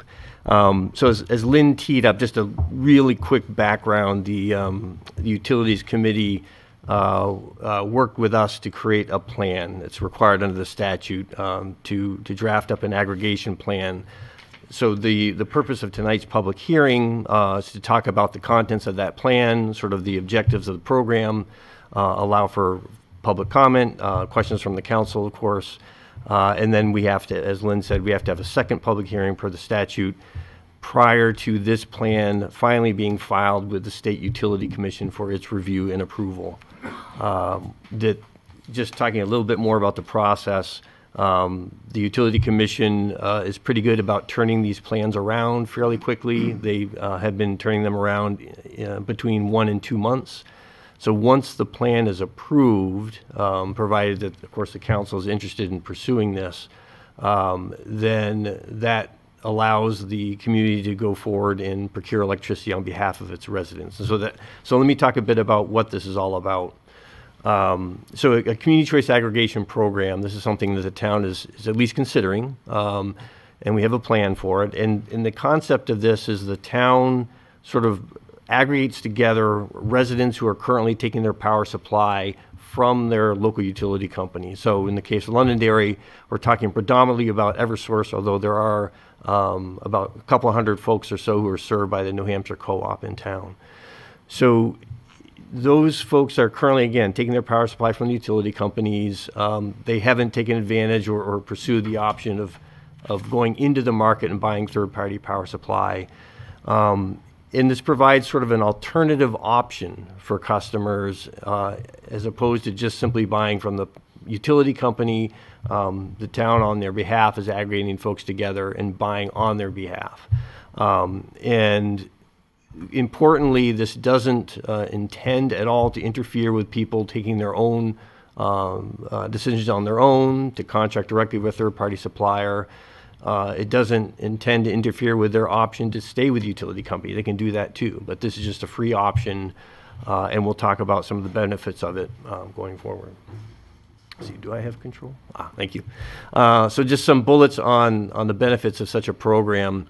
Again, it's an option in addition to the utility option. Key part of these programs are a few things. One is price stability. When you kind of compare what an aggregation program can do compared to the way the utilities procure power supply, the utilities follow a process. Every 6 months, on a very set schedule, they go out and buy a power supply. And so that's independent whether or not that's a good time to buy or not. They follow a schedule that's dictated to them by the Utility Commission. With an aggregation program, administered by a consultant, you can be much more strategic, and you can look for opportunities in the market to buy power, lock in fixed prices for a term. The program is fully flexible. It provides full optionality for customers. They can come and go into the program as they wish. They can decide at the onset to stay out, perhaps, see what the experience of their neighbors is before jumping in, and that's fine. They can come in 4 months later with no fee or anything, and they can jump out later without any exit penalty. So free in and out. Oftentimes, programs are interested in offering options to their residents. So that's another element that a current consumer doesn't get with the utility company. It's just there's one power supply option, and that's it. Here you can offer other product options. Typically, some options that have greater renewable content. Undoubtedly, there are going to be customers in town who would really like to buy a product that's 100% renewable, and they're willing to pay a little bit more for that. So the program can offer that. A program such as this is not doesn't cost any cost burden on the town itself. You know, there's no taxing element to this. The administrative costs undertaken by our company, it's built into the fee that the customers are paid. And full disclosure, if, say, the town decides to move forward, they sign a contract with the supplier for 10 cents a kilowatt hour, our administrative fee is 0.1. So instead of 10 cents, it's 10.1 cents a kilowatt hour. That's built into the rate. In contrast to customers trying to take advantage of contracting directly with third-party suppliers, certainly there are many cases where customers have done well for that, and you can do well in the direct market provided you're really paying attention. The challenge is you might get a robocall, you might sign up by a persuasive salesperson, and it works well for the first 6 months, and then you sort of forget about it. And like myself, you're not as attentive as you wish you were. And so what happens after that 6-month period, more often than not, the rate goes up. And so whatever savings you earned in those 6 months kind of goes away 2 or 3 months after that. So that's one of the challenges of the direct market choice. So this, again, we're just providing another alternative. Some important elements, your current utility company, whether it's Eversource or the co-op, they're still the key component of the service. They're the delivery company. They still maintain the wires. They read the meter. They're going to continue to conduct the billing. So it's still going to be a single bill from Eversource or the co-op. The only thing that changes is a single line item. Instead of being the utilities power supply, it's now the Londonderry Aggregation Program rate. All utility services are unaffected. If you have a budget billing set up with your utility, if you take advantage of energy efficiency or energy assistance, none of that is interrupted. That continues as is. Any issues with your power going out, you're still going to call Eversource. You're still going to call the co-op. Nothing changes from that aspect. The last bullet on this slide, can Lynn or I say savings are going to be guaranteed under this program? No, we can't. I mean, the objective of the program is to have, again, competitive rates relative to what you would have paid if you've been with utility.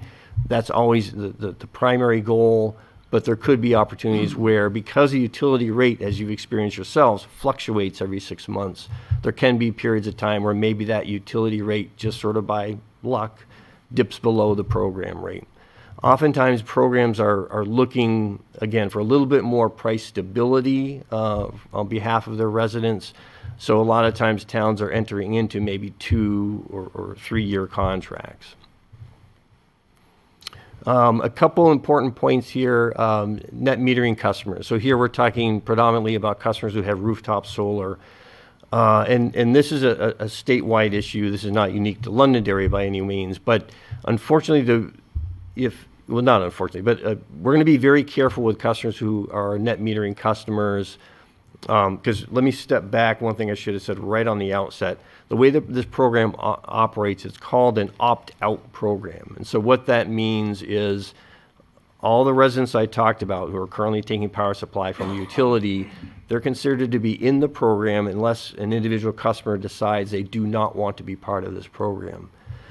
With the net metering consumers, we are not going to automatically enroll these customers in the program. And the reason is, just to simplify it a little bit, the utility company is in a position to be able to provide credits to those customers during those periods of times when the customer has excess generation. Their solar output is greater than what they're consuming at their house. A program supplier is not in a position to be able to provide that credit. So those customers can certainly opt into the program if they wish, and we're happy to talk with them to help them make that decision, whether it makes sense. But for most customers, they're going to be better off staying with the utility company.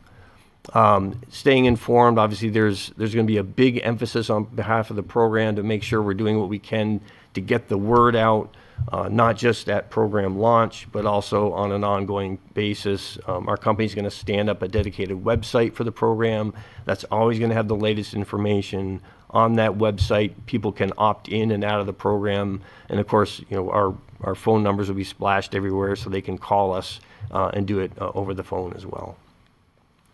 I already talked about sort of I got out of order right at the onset, but this is the steps of the process that we already talked about. So this, again, third bullet down, we're conducting the first of the 2 public hearings. Goes back to the council for them, up or down vote whether they want to continue to pursue this with the state process. If they decide they still like the idea, then it's a state process. The PUC approves the plan. And this is just sort of an indicative timeline. So we could be getting an approval from the Utility Commission in the fall, which would mean we might launch the program, depending on market conditions, perhaps in the first quarter of 2025. And then just a few comments in terms of the really important period of customer outreach. Today we're taking any comments on the plan itself and the concept, but here's where it really matters, which is now I'm jumping ahead to we've gotten all the approvals. We're now going out to market. We're collecting bids. The town has seen a price that they like. They sign a contract. So then the notices go out to customers. So we will do a mailed notice to all eligible customers at least 30 days prior to when the program is going to get underway. We will hold at least one public information session, and those sessions are typically very well attended because now at that point the customers have gotten the notice. They have prices to compare. That's when they can have real specific information. Today I can't tell you anything about prices because it just depends. And that's when people are going to have to make a decision. If they want to be enrolled in the program, they will automatically be enrolled. But if they do not, they would have to notify us that they want to opt out, and we're happy to do that for them. So that's the overview of the program. Happy to entertain any questions. All right, so what we're going to do, so being that this is a public hearing, I'm going to open it up. Mr. Chair, just a please. couple of comments first before you get into public comment. So I just want to say that the Utility Committee supports moving forward with this program with Colonial Power Group, Freedom Energy Logistics. There's another couple of suppliers or a couple of competitors in New Hampshire, and we went through doing our due diligence, and we feel that they're a very capable and competent organization, and we support going forward with them. You also have a majority of your committee is here present. Yes, the support is outstanding. It's a great committee, so a lot of participation on all facets of that. I do want to say that many communities throughout New Hampshire are starting to implement programs like this. So we're not the first, but we're certainly a leader in doing this type of program. But I think the benefits are being seen throughout the state. And just one other comment. So this is the first public hearing. We will be having a second public hearing, probably on a Saturday morning, probably at the high school cafeteria. That's to be determined, but that's to be able to be more receptive to the public once they learn more about what's going on. Perfect. Thank you. My apologies for cutting you off and going to the public earlier. So any comment from the public? Seeing none, we'll go back to the council. I got one question for Stuart. Just camp today. So when a person gets that card in the mail, they can opt out before the program starts? That's correct, yes. Because I had a question about, you have to stay in for 30 days and once you're in it, right? Once you're in the program, you have to stay in for the next month to cycle out, correct? Yeah, no, thank you for that. Okay. So, right, the ability for any customer to enter or exit the program can only happen on that customer's meter read date. Right. Yeah. So that's an important point. So if, let's say, just to keep going with this idea, let's say they're out of town when all this launch is happening and they don't see that first notice. So yes, they would automatically be enrolled for the first month, but if they decide they really want out, then they can jump out of the program on their next meter read after that. Thank you. Yeah. Perfect. Anyone else from the council? All right. Well, thank you very much. We look forward to that date to be set for the second hearing. So thank you very much. Thank you very much. Thank you to your committee as well. Chad, real quick, would that technically be our next meeting in June? Because they want to have our public hearings for that in June and then move forward in July to the state, correct?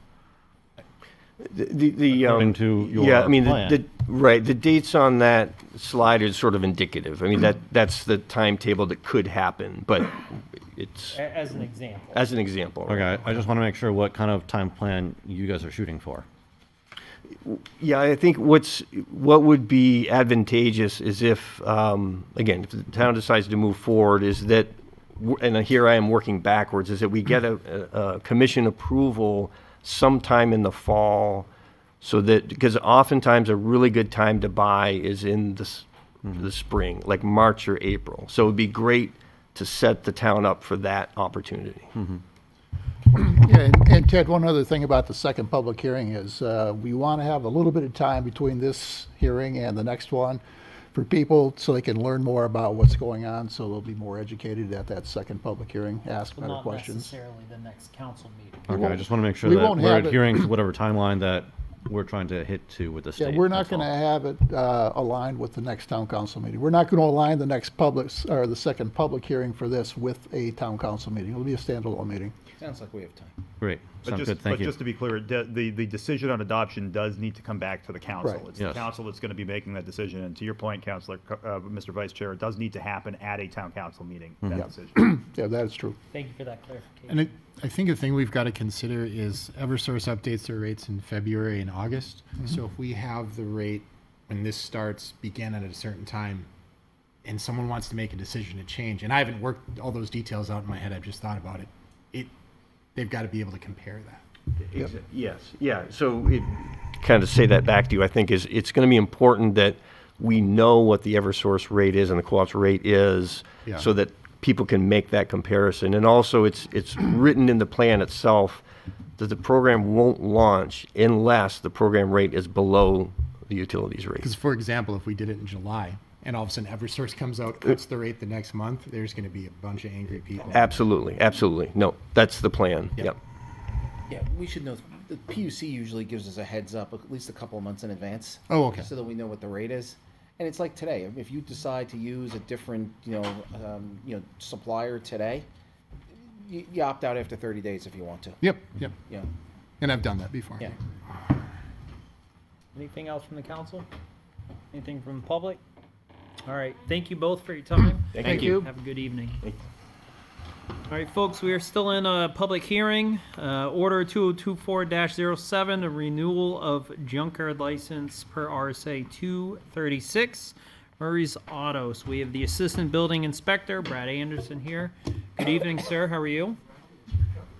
Great, Mr. Chairman.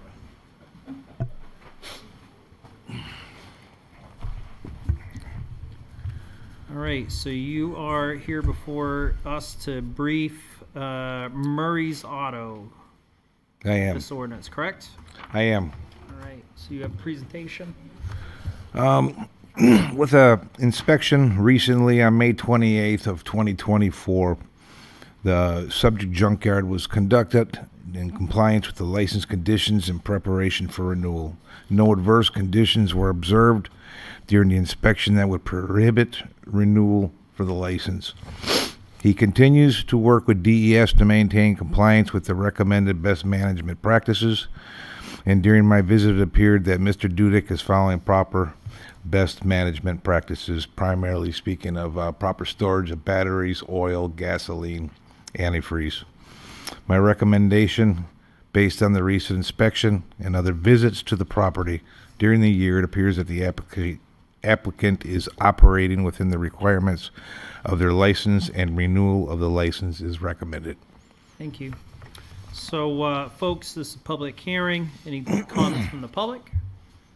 Seeing none, we'll move to the council. Council, do you have any questions? Motion to approve. All right, so I have a motion from John. Second. I have a second from Ted. All in favor, say aye. Aye. Chair votes in the affirmative. Any opposed? Sorry. All right, ordinance 2024-07 for Murray's Auto is adopted. Ordinance 2024-08, the renewal of junkyard licensing per RSA 236. This is S&S Metals. Sir. All right. On the same date of May 28th, 2024, I performed an inspection of the junkyard to determine compliance with the license conditions in preparation for the renewal. There were, however, subjunk vehicles and concrete barriers that needed removal. When asked, they were removed promptly. We are still in the process of opening up that fire lane with one barrier left. And speaking with the owner, Mr. Salamini, he said he's in perfect compliance with going along with anything that I ask and be done in a short order. As far as the rest of the junkyard, he continues to work with the DES, maintaining compliance with best management practices. Due to the nature of the junkyard operation as determined by DES, Mr. Salamini also operates a metal recycling facility for the non-automotive metals received at this site. Based on the recent inspection and other visits to the property during the year, it appears the applicant is operating within the requirements, short of the issues that I told you about, which we are working on, and renewal of the license is recommended. Okay. Any questions from the public? From the council? Motion to approve. Second. So we have a motion and a second. All in favor say aye. Aye. Aye. Any opposed? Chair votes in the affirmative. Thank you, Mr. Anderson. Thank you, Mr. Chairman. All right. Council. Next Resolution 2024-12, the acceptance of unanticipated revenue under RSA 31:95B, Section 3A, which is the Invest New Hampshire Municipal Planning and Zoning Grant, as our Assistant Town Manager had outlined several meetings before and the meeting prior. So with that, Kelly, the floor is yours. Thank you, Mr. Chairman. So as you mentioned, this is the grant that I've been discussing. This is part of the Governor Sununu's $100 million Invest New Hampshire initiative, a portion of which has been dedicated to allocating these kinds of grants to municipalities to use to update their land use regulations, specifically with respect to housing. And so we have been awarded $50,000 to be used to update and review our land use regulations, again, specifically as it relates to housing. That does not necessarily mean that we'll be changing any regulation or amending any regulation to be more or less favorable to housing. It's simply to review and audit our existing land use regulations, as well as our master plan, I should point out, which we are currently starting that process to update. Awesome, thank you. Any questions from the public? Any questions from the council? I'll accept the motion to adopt Resolution 2024-12. I have a motion from John, second from Ron. All in favor say aye. Aye. Chair, any opposed? Kelly, thank you very much for continuing to look for new ways to better our community and offset some of the costs for our taxpayers. So good work on that, and thank you. And the chair, support. thank you. And the chair votes also in the affirmative. Approval of May 20th minutes. Do I have a motion? So moved. A motion from Second. Ted and a second from Ron. All in favor say aye. Aye. Any opposed? Chair votes in the affirmative. Minutes are approved. Liaison reports. Do I have any? Well, this may not be a liaison report. I got a very interesting alert while I was sitting here about best gifts for dads for Father's Day. And they were called, they're barbecue fan letter branding irons. Ooh. So since there's three of us with Fs, I just wanted to let you know that F's available. I also checked and C and D are available. So if you have anybody you want to brand, Nice. since that seems to be a popular thing, I'm not understanding why fathers need these, but just wanted to let you know that they're available, and for the low price of $22, you can get one tomorrow. Buy now. There we go. Just in case you wanted to brand somebody. And with an F, no one will know who's guilty. Exactly. And we can share. They won't see it coming. Yes. Just thought I'd share. Other than that, I don't have anything else. Thank you. Thank you. Town manager report. Thank you, Mr. Chair. I'll try to move quickly. I have a few different items tonight. One is on Memorial Day, the Legion held the annual Memorial Day parade and commemoration. I understand there was some humid and drizzly weather. However, there was a pretty good turnout. I unfortunately was out of state, but on behalf of the town, I did want to thank the Legion, both the Sons and the auxiliary groups, Katie Sullivan and LHS Pay It Forward, the Boy Scouts, Girl Scouts, and the high school and middle school staffs, and of course all the volunteers from the town staff that made that happen. I attended, as some of you saw, the Ukrainian festival this weekend down on the town common. I saw some familiar faces, Councilor Faber down there, and others enjoying what was happening. It was a beautiful day. Great to see the common back in use in this 2024, what will soon be summer season, and more to come. Now, we didn't charge them anything, right? Just Yeah, a charitable correct. organization? Yep, that's correct. And WMUR covered it. WWR covered it. I think another outlet or two covered it as well, and a lot of the, I think all of the benefit went for relief in Ukraine, is what I saw. Wonderful. So And as long as people want to use our outside facilities for charitable things, we're very generous with that as long as they abide by our rules. that's exactly right. And actually, I mean, on that topic, I parked across the street. When I was leaving, I happened to see someone at the Lions yard sale, the yard sale. And so I went over, said hello. It looks like they've got a nice quantity of stuff that's there. And my understanding is that will be taking place next weekend. I'm pretty sure the Lions built that pavilion. Lions built that pavilion as well. Yep. Exactly right. So it was nice to see that in use again in 2024. Erin, the library director, couldn't be here this evening, but I saw. I'm an animal lover too. I particularly like birds, and something that caught my eye was the falconry demonstration that took place at LAFA last Thursday. There was 95 people over there. I unfortunately was not able to attend, but there was a great horned owl and a Harris's hawk, and some children even got to hold the hawk, which I thought was pretty cool. More great content to come this summer. We've got a summer reading program over there at the library that I understand is already underway, and that there were some prizes as well. So I don't know what those prizes are, but I'd encourage everyone to go over to the library and check that out. I was reminded recently that it's about time that we start paying attention to the drought status. This was an annual tradition until recently, when it didn't stop raining all summer.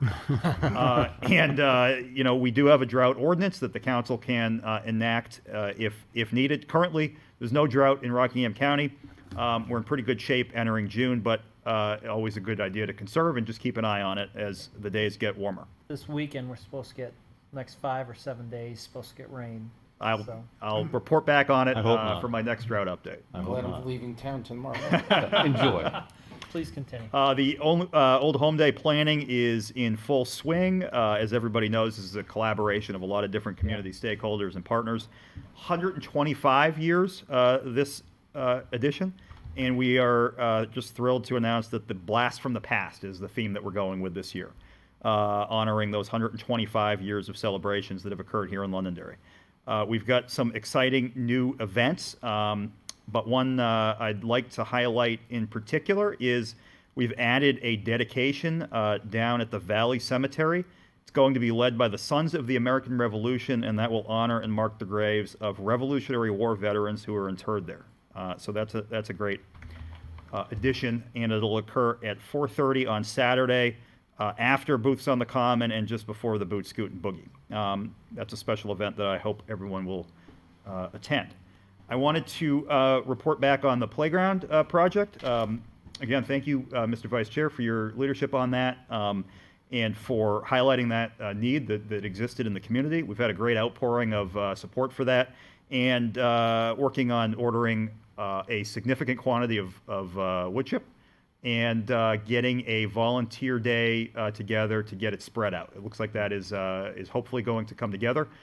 It'll all depend on who shows up, but I understand that the council have all volunteered. I understand that Ann Champa has volunteered her wheelbarrow, and I intend to be there as well. Do we have I haven't been working out as much as I used to, but in terms of brute strength, you can rest assured that I will be there, and nobody needs to worry. Do we have an approximate date? What do we have? Right now, we're tentatively looking at the weekend of July 13th, 14th, but we have not confirmed it yet. This Yep. is based on the delivery schedule of the mulch company. I heard over 55 was excluded. I heard a few, You can direct it from the shade. You can direct the I'd operation. be happy to from the like point where the hose should come from the truck that I believe should be sprayed. Please just make sure the council receives an email when that's notified. By all means.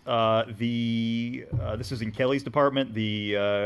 She's going to be talking, and the regional planner is going to be talking about the master plan, I believe, this week at the planning board. Wednesday.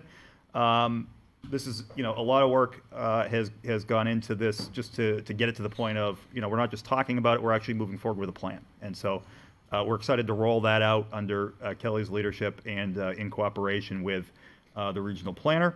I think it's going to be a great update, and we can see not only what has occurred in terms of the 2013 master plan, but what needs to change and what the new goals are. So that's pretty exciting. Two last items, Mr. Chair. Every year we get sort of an audit, if you will, performed by DRA of our assessing entries, and it is delivered to us. It's delivered to the town council, and I'm happy to report that for the past year, the audit, which is of course not every property in town, but they spot check properties randomly, revealed no errors. So that is a particular testament to our assessing department, and in particular Laura Keeley, who does most of the measurement out in the community. So my thanks to her and to that department. And then lastly, some of you probably were aware the Aviation Museum, which is just a great Londonderry institution, held its annual rail trail run walk earlier in the month, and I got a card from the director, Jeff Rapsis, shortly thereafter. He said it was a great success, record turnout, no issues, and best of all, the museum raised $4,000 for youth aviation education programs. Wow. We could not have done it without assistance from you and everyone in our local town government. Thank you. So my thanks to the council and the community for supporting the Aviation Museum, and that's all I have this evening, Mr. Chairman. When did that walk happen? I believe it was, I can't say exactly, but it was, I should say, earlier last month. He wrote me the card in May, so it was sometime in May. And to note, Londonderry girls softball won on the weekend. The boys baseball won on the weekend. They're both in the semifinals. I'm not sure where the boys volleyball was at yet, but they were leading the state, so I'm not sure where theirs is. The boys are playing Wednesday night at Holman Stadium in Nashua. If you haven't been to Holman Stadium, they're playing at 4 o'clock on Wednesday. If you haven't been to Holman Stadium, it's worth going to. Yeah. The girls are playing Pinkerton in Plymouth, so if you're interested in a long drive, Plymouth. For whatever reason, the tournament's up in Plymouth, and their championship is in Plymouth as well. If the boys are victorious on Wednesday, they will play on Saturday at Delta Dental Stadium. Oh, wow. Against the winner of the Pinkerton Nashua North game. So if it happens to be Pinkerton, it will be a rematch of last year. Do you know what time that game might be? The one on Saturday, they haven't made the announcements because all 4 divisions play that day, so they haven't made the announcements in those days. You go up to the game up there. It's a great event. You can have dinner at the Hilton and then walk over to the game. It's really a nice venue. And Holman Stadium is, very historic. It was where Don Newcomb and Jackie Robinson and all them played back in the 50s, I didn't know they 40s played there. actually. Wow. It's a place worth going to. And from what I understand, the boys volleyball is killing it. So I haven't heard when they're playing again, but they are supposed to be superb. Thank you. Assistant Town Manager's report. None this evening, Mr. Chair. All right, thank you. All right, folks. Next meeting is June 17th here in the council chambers at 7 p.m. And with that, I'll accept a motion to adjourn. So moved. Second. Motion from Ted and a second from Ron. All in favor say aye. Aye. Chair votes in the affirmative. We are adjourned. Good evening.